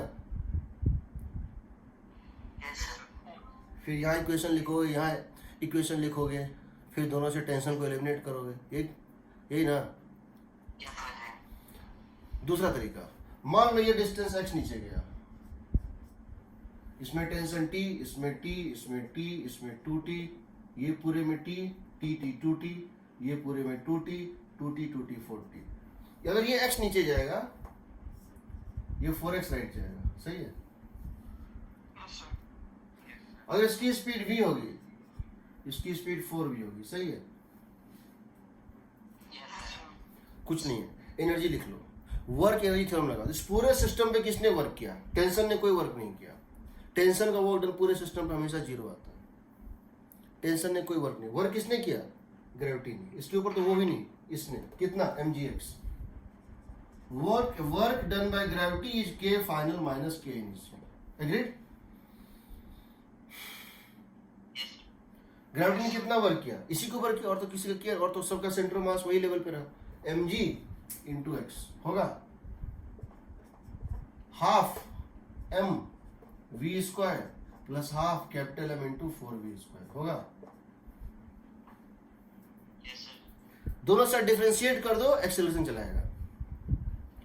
ये एनर्जी इक्वेशन है, इसको डिफरेंशिएट कर रहा हूं, mg इंटू dx बाई dt, जो v होता है, half common m plus 16m, v square का differentiation 2v into dv by dt, सही है? ये v और ये v कट गया, ये 2 और ये 2 कट गया, ये क्या है?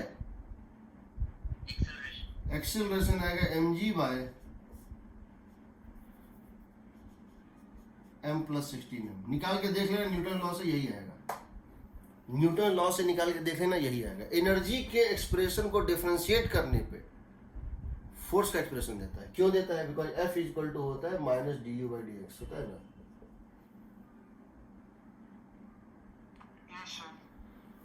तो किसी भी क्वेश्चन को बनाना है तो energy method is more preferred over force method. Force method में लगाने को, इवन अगर फ्रिक्शन होता, इमेजिन करो अगर फ्रिक्शन होता और तब मैं पूछता तो तुम क्या करते? और यहाँ फ्रिक्शन भी होता तो मैं यहाँ लिखता, वर्ड में फ्रिक्शन में डालता। अगर यहाँ फ्रिक्शन होता तो जब ये x डिस्टेंस नीचे जाता, ये 4x राइट जाता, इस पूरे प्रोसेस में फ्रिक्शन कितना वर्क करता? म्यू कैपिटल M इंटू जी इंटू 4x करता, माइनस साइन के साथ, करता कि नहीं? क्योंकि फ्रिक्शन यहां लग रहा है कि कितना, यहां नॉर्मल क्या है? m इंटू जी, तो म्यू इंटू m इंटू जी, और ये अगर x चला, ये कितना चला? 4x चला। यहां एक और टर्म चला आता, कितना? माइनस म्यू mg 4x, होता है?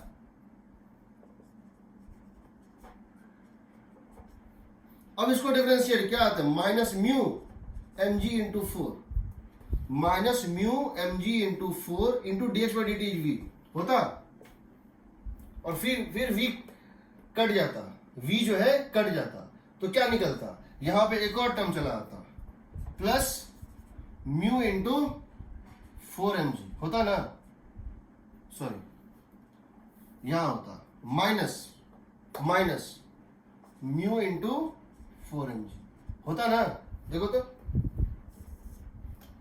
Yes, sir. Yes sir. वहां भी कोई दिक्कत नहीं था।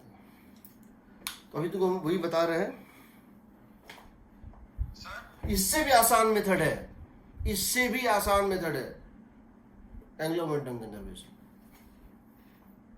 एंग्लो मोमेंटम, एक ऐसा पॉइंट ढूंढो, एक ऐसा पॉइंट ढूंढो जिसके अबाउट टॉर्क जीरो है। कोई ऐसा पॉइंट है या जिसके अबाउट टॉर्क जीरो होगा? कोई ऐसा पॉइंट है या जिसके अबाउट टॉर्क जीरो होगा? बताओ। सर वो पुली ब्लॉक जो लगा हुआ है, पुली। ये पुली, capital M blocks है। हाँ सर, यस सर। इसके अबाउट होगा टॉर्क जीरो, इसका साइज अगर नेगलेक्ट कर दो। तो इसको रोटेशन देखेंगे, जब तुमको रोटेशन पढ़ाएंगे तो तुमको तब पता चलेगा कि कोई क्वेश्चन रोटेशन का डिफिकल्ट नहीं होता है। ठीक है, चलो हम ले रहे हैं रोलिंग का केस। हम क्या ले रहे हैं? रोलिंग का केस ले रहे हैं। हाँ क्वेश्चन है, हाँ ध्यान बताओ। सर वो F होता है माइनस du by dr। ठीक, आपने बोला एनर्जी को डिफरेंशिएट करेंगे तो फोर्स की इक्वेशन आएगी, लेकिन हम तो टाइम के रिस्पेक्ट में डिफरेंशिएट करते हैं, तो उससे क्यों फोर्स की इक्वेशन आती है? एक्चुअली है क्या कि फोर्स होता है तो क्या minus D you by D x. ठीक है, इसको लिख सकते हैं minus D you by D T into D T by D x, यही ना? Yes sir. ठीक है, तो हाँ, बट पोटेंशियल एनर्जी उस केस में क्या होती है? चेंज होती है, बट यहाँ तो कांस्टेंट है। ये हो गया v ना, ये हो गया v, तो इसको जो कैसे कहोगे कि इसको अगर हम कहें तो ये हो गया 1/v, तो ये हो गया 1/v। पोटेंशियल एनर्जी, ये तो कंजर्वेटिव फोर्स का एक्सप्रेशन होता है, ये किसी कंजर्वेटिव फोर्स का पोटेंशियल को डिफरेंशिएट करने से देता है। बट अगर एनर्जी कहीं कंजर्व है, और एनर्जी कहीं कंजर्व मतलब हम ये कह सकते हैं डायमेंशनली वो D you by D x है, डायमेंशनली वो D you by D x है। अदरवाइज तो क्या है कि वो मतलब, क्योंकि हमारे केस में फ्रिक्शन भी है, हमने भी क्या लिया था? फ्रिक्शन भी लिया था ना। Yes sir. फ्रिक्शन के लिए पोटेंशियल एनर्जी डिफाइंड ही नहीं है, यस सर। फिर भी हम कर रहे हैं। वर्क एनर्जी थ्योरम लगाते हैं ना। हाँ, वो वर्क एनर्जी थ्योरम उसको डिफरेंशिएट करने दे देता है। देखो अब जरा देखो, हमारा क्वेश्चन ये है, ये डिस्क है, हो सकता है डिस्क हो सकता है हॉलो स्फीयर, हो सकता है सॉलिड स्फीयर। हम इसको फॉर द टाइमिंग डिस्क ले रहे हैं। ये डिस्क है या सिलेंडर, कुछ भी हो सकता है, क्वाइन टाइप का है, और एक वेरी रफ सरफेस है, very rough surface, very rough surface. आपने क्या किया है? यहां एक वॉल है, यहां एक वॉल है, तुमने इस टॉप मोस्ट पॉइंट से एक स्प्रिंग को लिया, तुमने इस टॉप मोस्ट पॉइंट से एक स्प्रिंग को लिया और इससे कनेक्ट कर दिया। इसके सेंटर से भी तुमने क्या किया?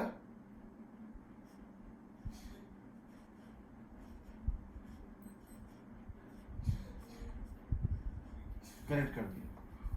ठीक है, कहीं कोई स्लिपिंग नहीं हो रहा है, नो स्लिपिंग और स्कीडिंग।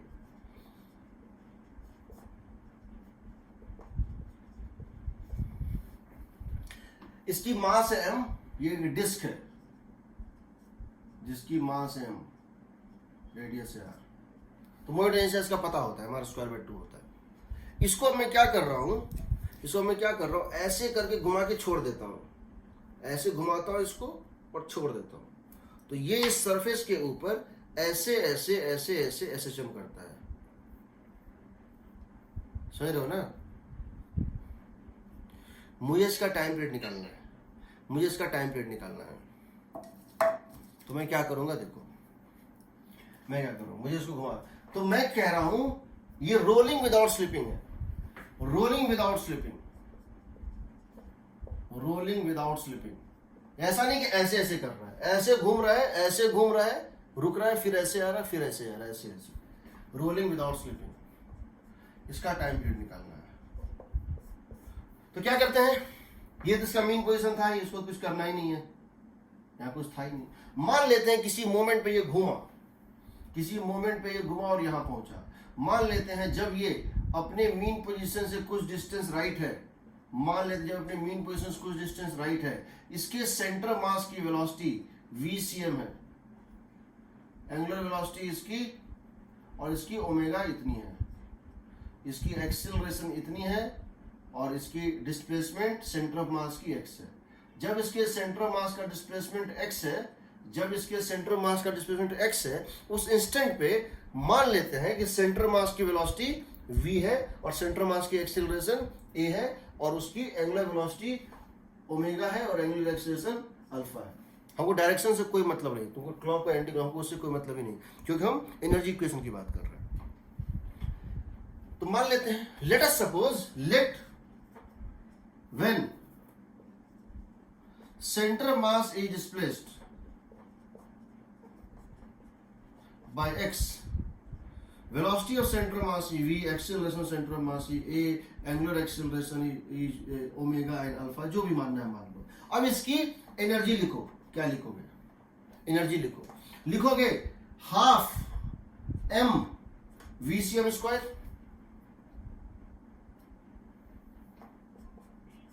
प्लस हाफ i कितना होता है, ICM, half m vcm square plus half ICM omega square plus potential energy का सम, ये होता है ना एनर्जी।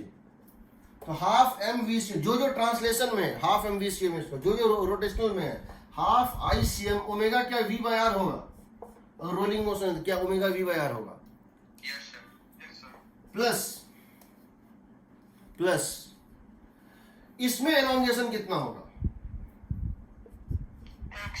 x, very good. इसमें कितना होगा, 2x होगा, टॉप मोस्ट पॉइंट 2x आ तो गया, आ तो गया, एनर्जी हो गया, हाफ ले लो कॉमन, m प्लस m/2, नहीं m/4, m/2 सही है, प्लस k/2 ले लो कॉमन, 5x स्क्वायर, ये v स्क्वायर है ना,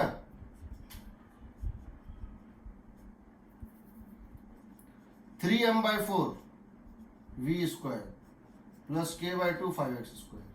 डिफरेंशिएट कर दो, d/dt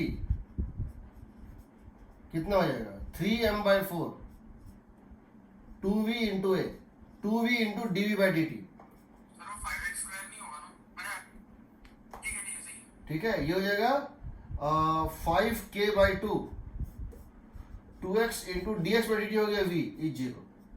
तो बताओ क्या आ जाएगा, v से v कट गया,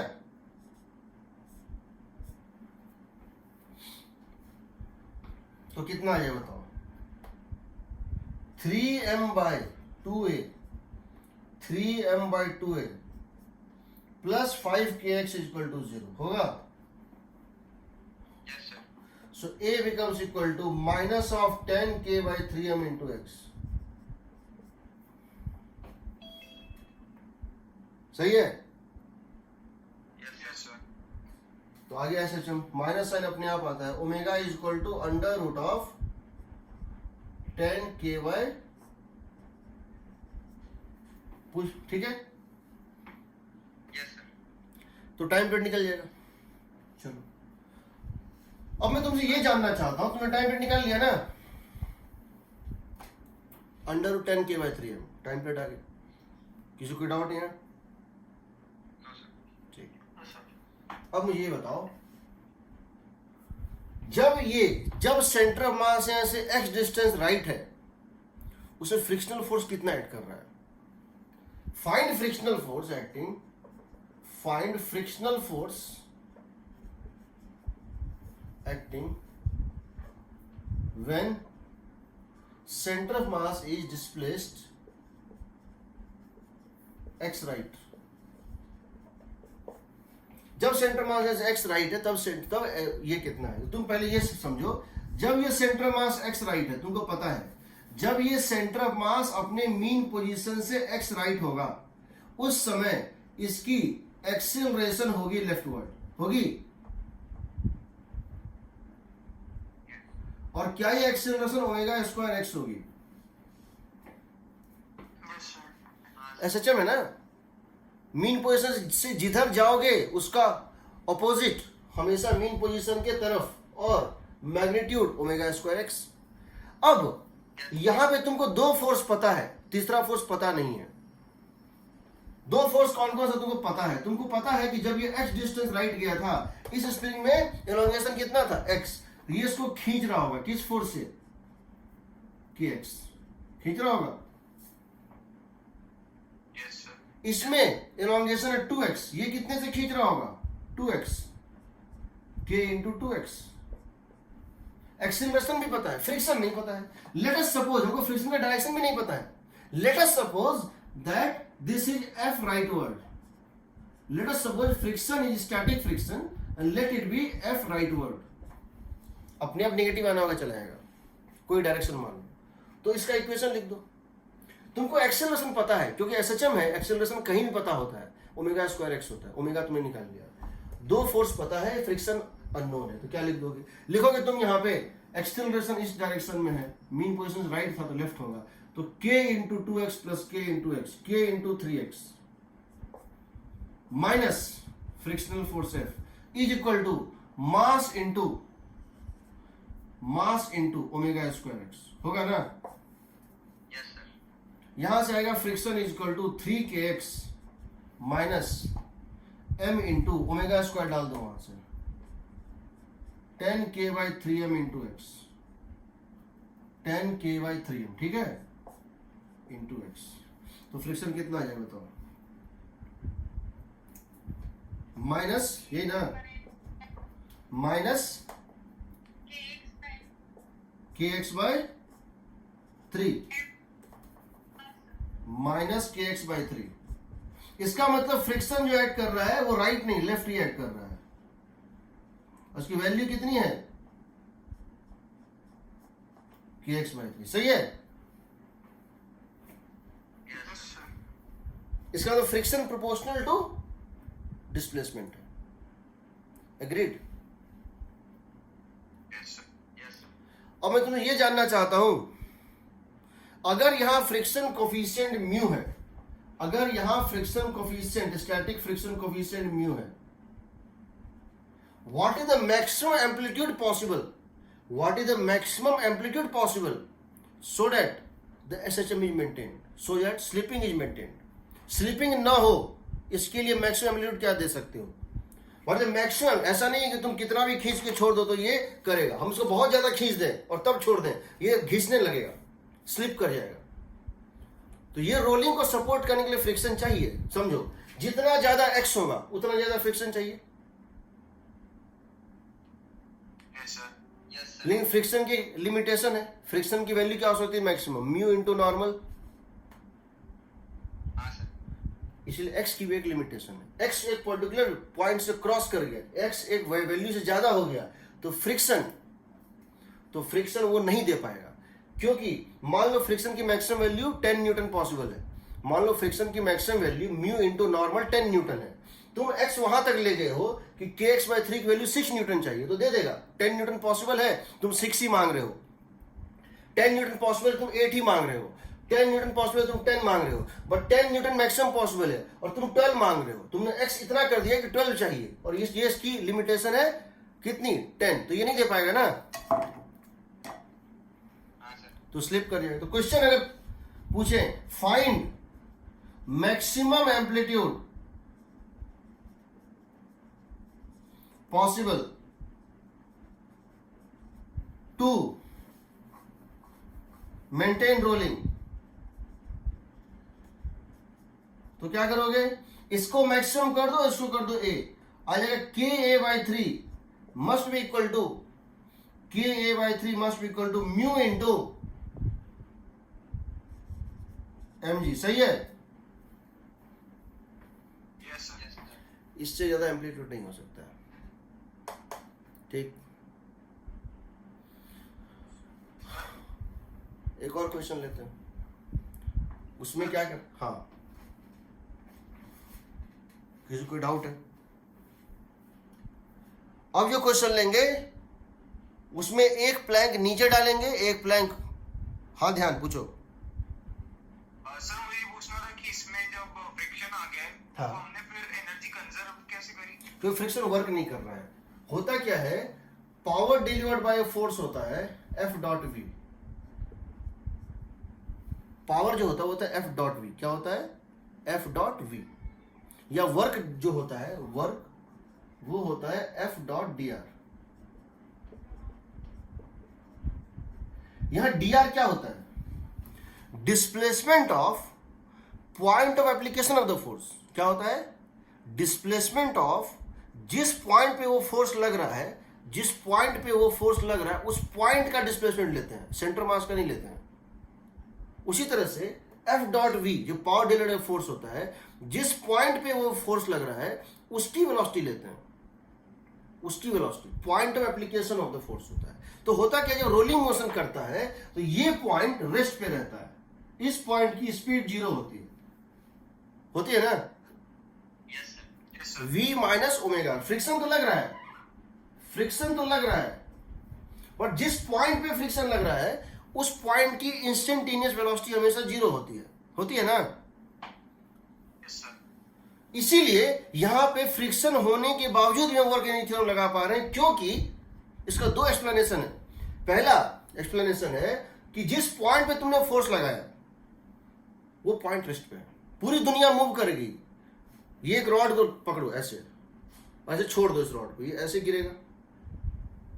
मेरा हैंड का जो फोर्स है जो उसके ऊपर लग रहा है, उसने कितना वर्क किया, 0। क्यों किया, मेरा हाथ या ये हिंज जो यहां फोर्स लगा रहा है, हिंज जो यहां फोर्स लगा रहा है वो पॉइंट तो मूव ही नहीं किया ना, यस सर।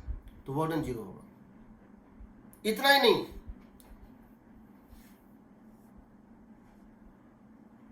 ये एक दीवार है, ये एक दीवार है और ये जो है एक ग्राउंड है, और एक रॉड इसके ऊपर स्लिप कर रहा है, एक रॉड इसके ऊपर स्लिप कर रहा है, समझ रहे हो ना, इस तरह से स्लिप कर रहा है।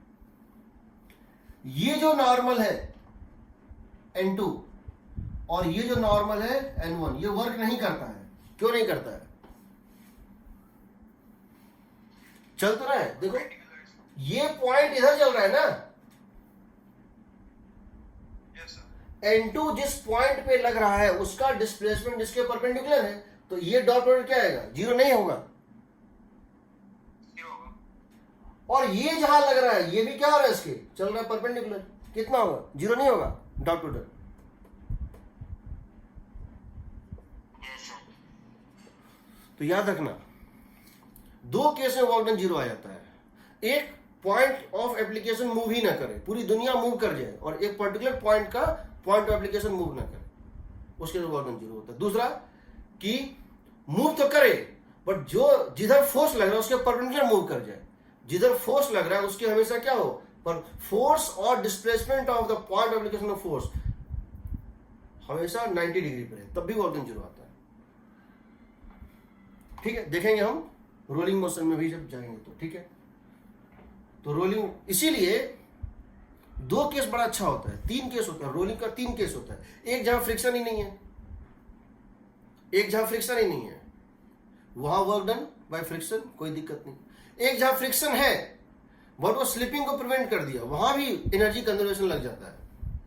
दूसरा इसका एक्सप्लेनेशन ये है कि ये फ्रिक्शनल फोर्स जिस अमाउंट से जो वर्क ट्रांसलेशनल मोशन पे करेगा उसका उल्टा रोटेशनल पे करता है। ये फ्रिक्शन जो वर्क ट्रांसलेशनल पे करेगा, अगर ट्रांसलेशनल को घटा रहा है तो रोटेशन को बढ़ाएगा। और रोटेशन को घटा रहे हैं तो ट्रांसलेशन को बढ़ाता है, तो ये दोनों कैंसिल हो जाता है। Yes sir. वो बताऊंगा जब उसमें आऊंगा। तो चलो अभी हम क्या कर रहे हैं, ये हमारा फर्स्ट केस था।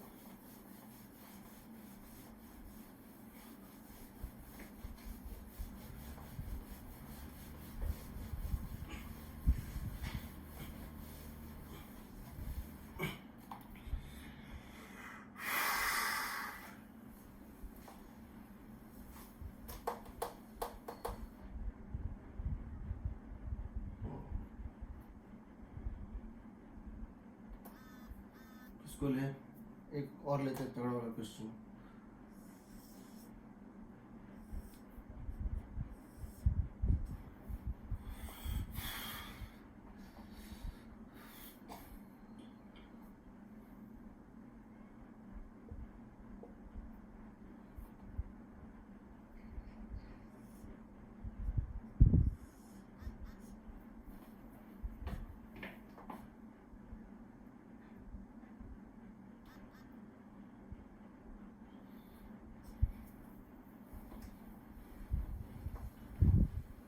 चलो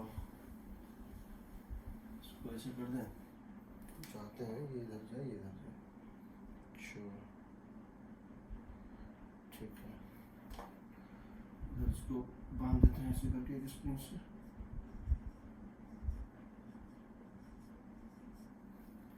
इसको इधर बांध देते हैं, इसको एक स्प्रिंग से बांध दें क्या?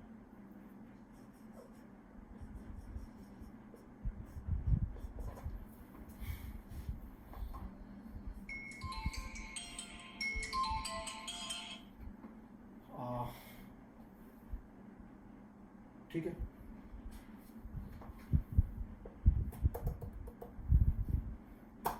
ये स्प्रिंग कांस्टेंट के, ये स्प्रिंग कांस्टेंट के, इसकी मास m, इसकी मास m, इसकी mass capital M, radius r, ये डिस्क है या स्फेयर है या हॉलो स्फेयर है, सॉलिड स्फीयर कुछ भी है। यहाँ और यहाँ फ्रिक्शन सफिशिएंट है, यहाँ ये स्मूथ सरफेस, ये स्मूथ सरफेस है, बाकी यहाँ और यहाँ स्लिपिंग नहीं हो रहा है, no slipping anywhere, no slipping. Find omega, तो क्या करेंगे, मान लेते हैं, एनर्जी कंजर्वेशन, हाँ एनर्जी कंजर्वेशन। मान लेते हैं यहाँ से जब x डिस्टेंस राइट है, इसकी वेलोसिटी v है, एक्सेलरेशन a है। तो ये बताओ, अच्छा इसकी वेलोसिटी तो v है, तो ये ऐसे घूम रहा होगा ऐसे करके, तो इसकी स्पीड मान लेते हैं कितनी है, चलो कर लेते हैं। लिखो एनर्जी, लिखो एनर्जी, लिखते हैं एनर्जी, लिखते हैं ठीक।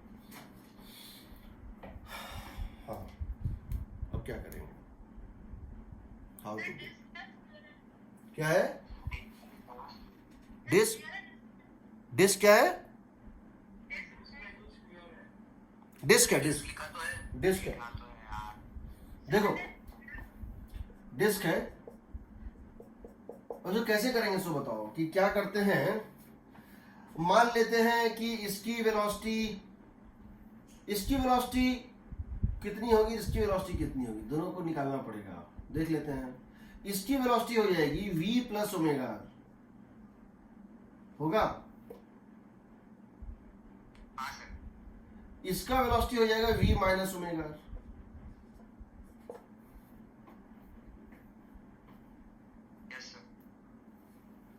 अच्छा तो इसको इस साइड ले लो, ओमेगा आर माइनस बी।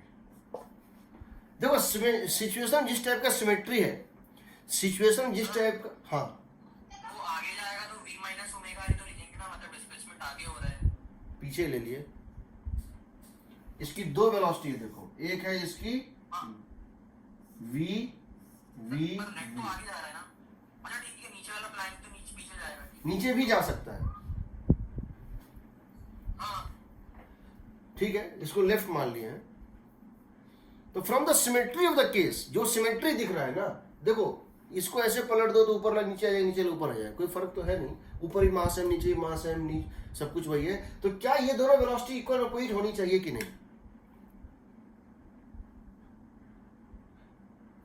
क्या ये दोनों इक्वल अपोजिट होनी चाहिए कि नहीं, कि नहीं होनी चाहिए? होगी ना? क्या ये दोनों इक्वल अपोजिट होनी चाहिए कि नहीं? तो क्या लिख सकते हैं? v plus omega R is equal to omega R minus V. तब तो v जीरो आ जाएगा। नहीं, एक काम करो, फिर मुझे इसमें कुछ और तब इसमें इंफॉर्मेशन चाहिए होगा। एक काम करो, इसको सिर्फ ले लो, ज़्यादा करने की जरूरत नहीं है, अभी उतना टाइम नहीं है। बस यहाँ इसको डालो, ये ग्राउंड है, इसको ग्राउंड मान लो। ये डिस्क है, मास m है, रेडियस r, छोड़ो। इसकी मास m है, स्प्रिंग कांस्टेंट k है, इसको मैंने x अमाउंट से मूव किया, वेलोसिटी v, एक्सेलरेशन है। तो लिख देते हैं एनर्जी क्या हो जाएगा बताओ? एनर्जी हो जाएगा हाफ कैपिटल M डिस्क का into V square plus half ये डिस्क है, कितना हो जाएगा? mr स्क्वायर बाई 2 हाफ ICM। ओमेगा कितना हो जाएगा बताओ? अगर इसकी स्पीड v है, ओमेगा कितना हो जाएगा? v बाई आर प्लस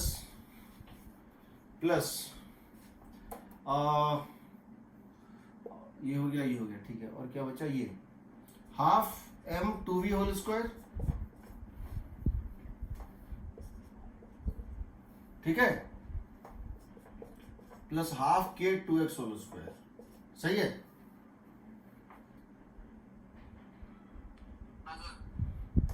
आ गया सब कुछ v स्क्वायर या x स्क्वायर है, तुम्हारा टाइम पीरियड आ जाएगा। ठीक है, कोई डाउट? हाँ हाँ बताओ। सर ये ऊपर वाले ब्लॉक पर एनर्जी का टॉर्क नहीं इंक्लूड नहीं करेगा?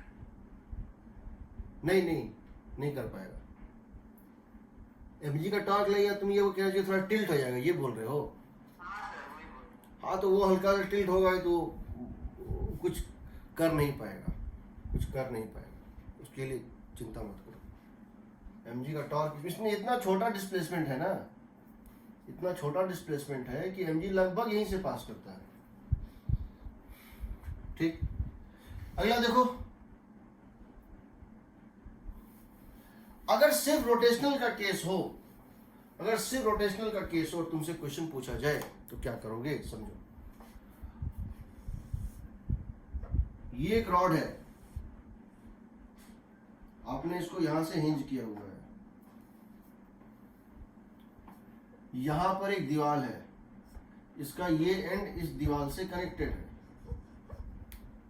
यहां पर एक और दीवार है इस, और यहां एक स्प्रिंग इस तरह से कनेक्टेड है। इसकी मास है m, लेंथ है l, तुमने इसका स्प्रिंग कांस्टेंट है k, इसका भी मान लो k। ठीक, मान लेते हैं कि ग्रेविटी जीरो है।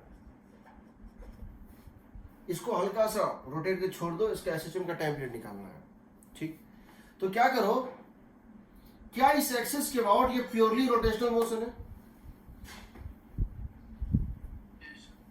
This is pure axis of rotation, this is axis of rotation. ये तो हमेशा रेस्ट पे रहेगा ना, तो ये प्योर एक्सिस ऑफ रोटेशन है ना। एक काम करते हैं, बोलते हैं हमने इसको हल्का सा ऐसे टिल्ट कर दिया, हमने इसको हल्का सा ऐसे टिल्ट कर दिया। जिस समय ये यहां से थीटा एंगल टिल्टेड है, जिस समय ये यहां से थीटा एंगल टिल्टेड है, जो कि बहुत स्मॉल है, उस समय, जिस समय ये थीटा टिल्टेड है, उस समय इसकी एंगुलर एक्सेलरेशन है ओमेगा और एंगुलर एक्सेलरेशन है अल्फा। एनर्जी लिखते हैं, एनर्जी क्या होगा बताओ? एनर्जी आएगा हाफ के, ये बताओ ये डिस्टेंस कितना होगा? एल थीटा,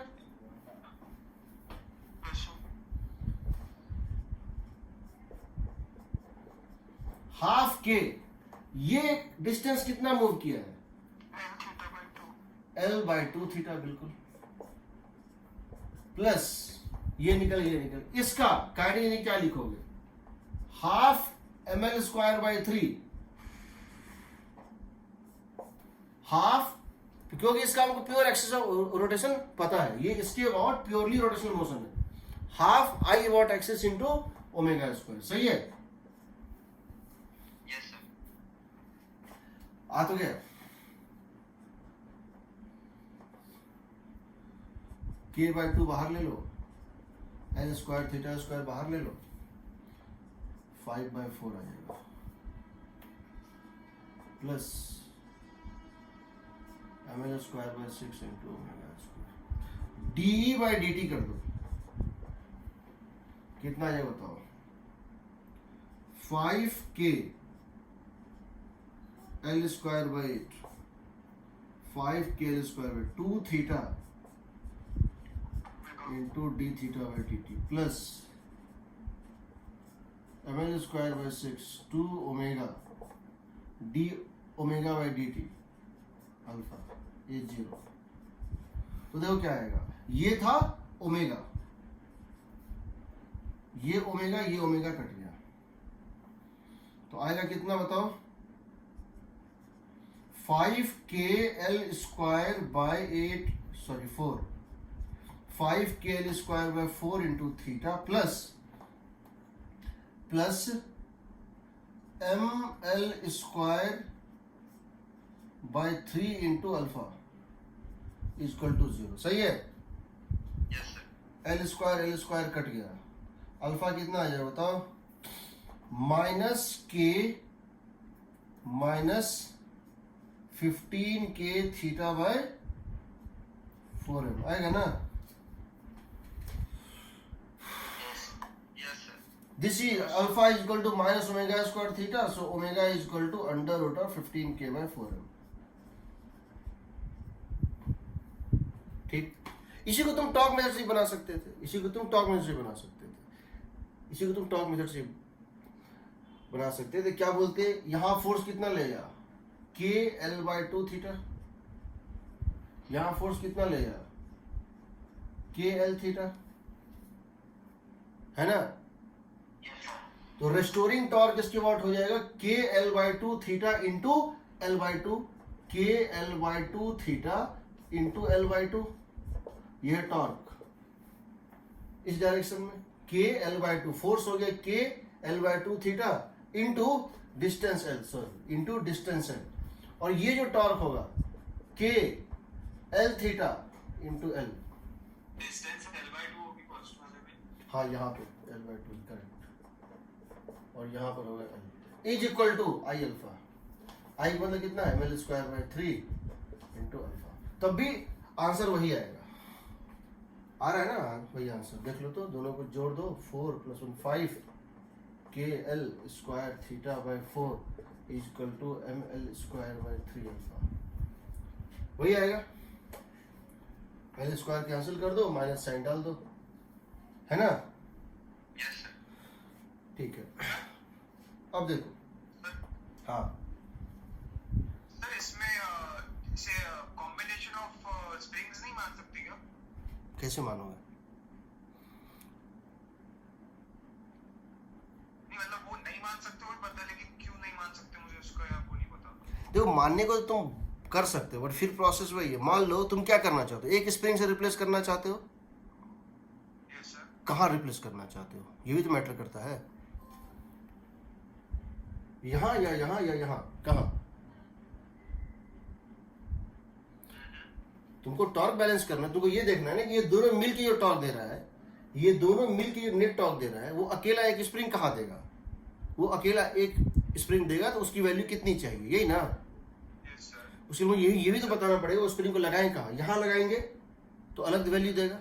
अगर हम इसको इक्वेट कर दें K इक्विवेलेंट इनटू, और हम अगर यहाँ लगाना चाहते हैं तो इसको हम इक्वेट कर देंगे नेट टॉर्क को K equivalent into L theta से,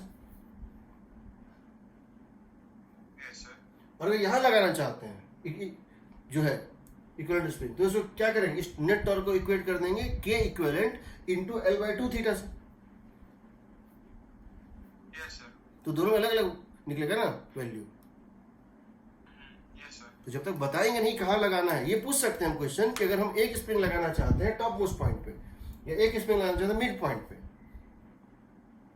तो उसकी वैल्यू कितनी होनी चाहिए कि सेम टॉर्क मिले, वो हम क्वेश्चन में बोल सकते हैं, बट एज सच डिफाइन नहीं है। यस सर, ठीक है,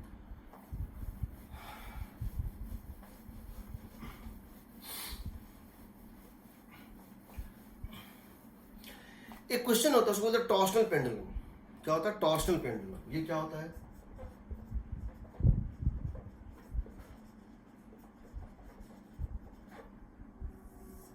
टॉर्शनल पेंडुलम। टॉर्शनल पेंडुलम में क्या होता है, ऐंठन होता है। ऐंठन मतलब समझते हो, ऐंठन मतलब समझते हो कि मैं एक वायर को, मैं किसी वायर को अगर ऐसे करके घुमा देता हूँ, ऐंठना बोलते हैं उसको, ऐंठ रहा हूँ उसको मैं, उसको ऐंठ में अगर छोड़ देता हूँ तो ये वापस आ जाता है। देखो जब मैं इसको ऐसे छोड़ता हूँ तो ये वापस आ जाता है, ये फिर अपना ऐंठन वापस ले, इसको बोलते हैं टॉर्शनल कांस्टेंट। ये रिलेटेड होता है हमारे एक टॉपिक से, इलास्टिसिटी का टॉपिक है, उसको हम बोलते हैं शियर मॉडुलस। हम इसको डिराइव करते हैं टॉर्शनल कांस्टेंट क्या होता है इन द टॉपिक इलास्टिसिटी, उसको बोलते हैं शियर मॉडुलस। बट ये काउंटर पार्ट होता है, टॉर्शनल वायर जो होता है काउंटर पार्ट होता है, रोटेशनल काउंटर पार्ट होता है स्प्रिंग का, रोटेशनल काउंटर पार्ट स्प्रिंग का। स्प्रिंग में क्या होता था बताओ, स्प्रिंग में तुम क्या करते थे, तुम कहते थे कि देखो ये स्प्रिंग,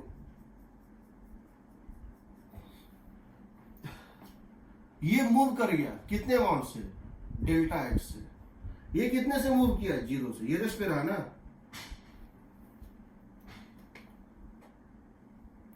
तो फोर्स डेवलप कर जाता है, ये होता है ना स्प्रिंग में, समझ रहे हो, एग्रीड। यस सर, ये पॉइंट नहीं चला, ये पॉइंट चला, यानी इसके इस एंड के डिस्प्लेसमेंट और इस एंड के डिस्प्लेसमेंट में जो फर्क होता है, इस एंड के डिस्प्लेसमेंट में और इस एंड के डिस्प्लेसमेंट में जो डिफरेंस होता है वो फोर्स निकालता है, निकालता है ना। यस सर, अब समझो मेरे पास एक वायर है, एक सिलिंड्रिकल वायर है, मेरे पास एक सिलिंड्रिकल वायर है इस तरह से, मेरे पास एक सिलिंड्रिकल वायर है इस तरह से, जिसका एक एंड यहां फिक्स है, जिसका एक एंड क्या यहां पे फिक्स है और एक एंड यहां पर है, और हम इसको क्या कर रहे हैं, रोटेट कर रहे हैं ऐसे करके, कितने से, सपोज 3 डिग्री से, सपोज 2 डिग्री से, मैंने इसको ट्विस्ट कर दिया 2 डिग्री, ये ट्विस्ट नहीं हुआ, ये एंड फिक्स्ड रहा, ये एंड तो ट्विस्ट नहीं हुआ ना। अगर ये भी ट्विस्ट हो जाता 2 डिग्री तो कोई ट्विस्ट ही नहीं होता, अगर ये भी मूव कर जाता डेल्टा एच तो कोई, यहां पे जो एंगल चला और यहां जो एंगल चला, जो में डिफरेंस होता है उसको बोलते हैं ट्विस्ट, ठीक है। यस सर, तो ये क्या करता है, एक रेस्टोरिंग टॉर्क यहां क्रिएट करता है, ऐठन हो गया, ऐठ गया, ऐठा क्यों, क्योंकि दोनों एंड का, इस एंड को तुम टर्न करने नहीं दिया, इसको तुमने टर्न कर दिया तो ऐठ गया, और ये भी टर्न कर जाता, वो तो स्लिप हो गया, तो कोई वो नहीं होता, तो ये टॉर्क डेवलप करता है, ये टॉर्क डेवलप करता है, उस टॉर्क को बोलते हैं सी थीटा, और यह माइनस साइन तुम दोनों में दे सकते हो, क्यों, ये डिस्प्लेसमेंट को अपोज करके वापस लाना चाहता है और ये ऐठन के अगेंस्ट टॉर्क देता है। तो ये क्या था, ये था force developed per unit elongation, ये था force developed per unit elongation. ये क्या है, torque developed per unit change in angle, per unit twist, torque developed per unit twist, 1 degree के लिए कितना टॉर्क की डेवलप करता है 1 डिग्री के ट्विस्ट के लिए, और ये क्या होता है 1 मीटर या 1 सेंटीमीटर के एलोंगेशन में कितना फोर्स डेवलप करता है, ये हम निकालते हैं। ये टॉपिक है, ये इसको बोलते हैं टॉर्शनल कांस्टेंट, क्या बोलते हैं, टॉर्शनल कांस्टेंट। ये हम पढ़ेंगे किस टॉपिक में, शियर मॉडुलस में, शियर मॉडुलस में, इसको हम पढ़ेंगे किसमें, शियर मॉडुलस में, इसको डिराइव करेंगे। अभी हम इसको यूज कर रहे हैं, इसको बोलते हैं ऐंठन होना। अब समझो इस बात को कि ये जो है वायर, उसी तरह से यहाँ पे एनर्जी स्टोर क्या होता था, हाफ के एक्स स्क्वायर होता था।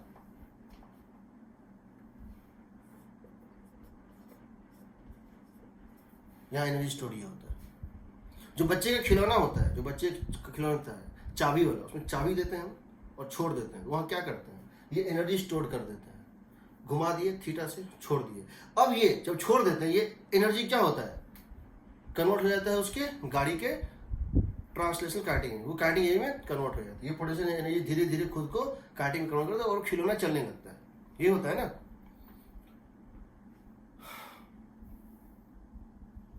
समझना, ये इसका ट्रांसलेशन काउंटर, ये इसका रोटेशन काउंटर। तो होता है क्या है, मेरे पास एक टॉस, एक बात और बता देते हैं। मान लो हम इसको घुमा दिए 1 डिग्री राइट, हम इस एंड को घुमा दिए 1 डिग्री और इसको घुमा दिए 3 डिग्री, तो नेट रोटेशन क्या कहलाएगा, 2 डिग्री। इसको मगर घुमा दिए 2 डिग्री क्लॉकवाइज, इसको घुमा दिए 2 डिग्री एंटी क्लॉकवाइज, 4 डिग्री लेंगे, यहां 4 डिग्री लेंगे, याद रहेगा ना। Yes sir. तो यहां पर होता है कि एक टॉर्शनल वायर होता है जो मासलेस होता है, ये टॉर्शनल वायर होता है। इसमें आप एक डिस्क या कोई चीज को सेट कर देते हैं।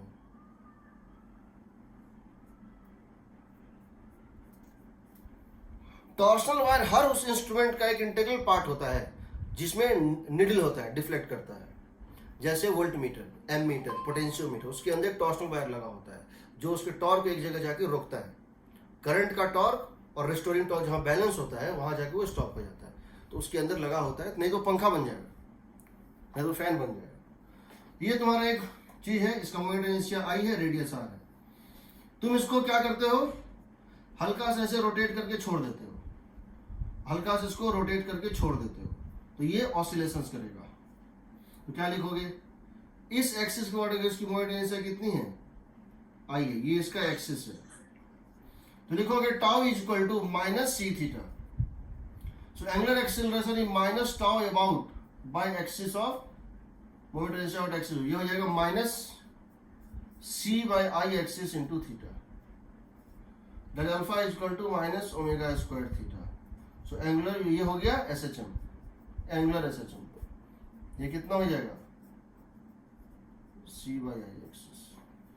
टाइम पीरियड निकाल सकते हो, टाइम पीरियड निकाल सकते हो, फिर सब कुछ निकाल सकते हो। अगर तुम इसको लिखना चाहते हो हाफ सी थीटा मैक्स का square, that would be equal to half I about axis into maximum angular velocity का स्क्वायर, होगा ना। जब पूरा पोटेंशियल एनर्जी किसमें बन जाएगा, काइनेटिक में, जब वो मीन पोजीशन को क्रॉस करेगा तो उसकी एंगुलर वेलोसिटी सबसे ज्यादा होगी, उसकी एंगुलर वेलोसिटी सबसे ज्यादा होगी। All potential energy is converted into kinetic energy, ठीक है ना। इसका टाइम पीरियड भी किसी चीज पे डिपेंड नहीं करता है, ग्रेविटी पे डिपेंड नहीं करता है। Do not depend on gravity और any other cost, do not depend on gravity.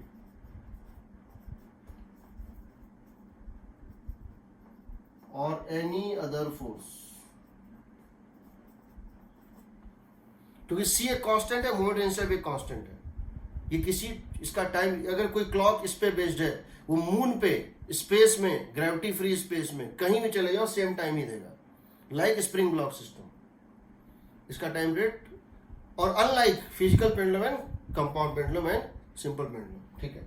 ये एक चीज हो गया। दूसरा, और तुमसे क्वेश्चन इसमें दूसरे तरह से पूछे, किस तरह से पूछे, और तुमसे क्वेश्चन ये पूछे ऐसा, हम इस क्वेश्चन का एक काउंटर पार्ट बनाना चाहते हैं। किस क्वेश्चन का काउंटर पार्ट बनाना चाहते हैं, ये तो किसका काउंटर पार्ट है, ये किसका काउंटर पार्ट है, ये तो इसका काउंटर पार्ट है कि एक स्प्रिंग था, ये इसका नेचुरल लेंथ था, और मैंने इसको यहां तक खींच के छोड़ दिया, यही ना,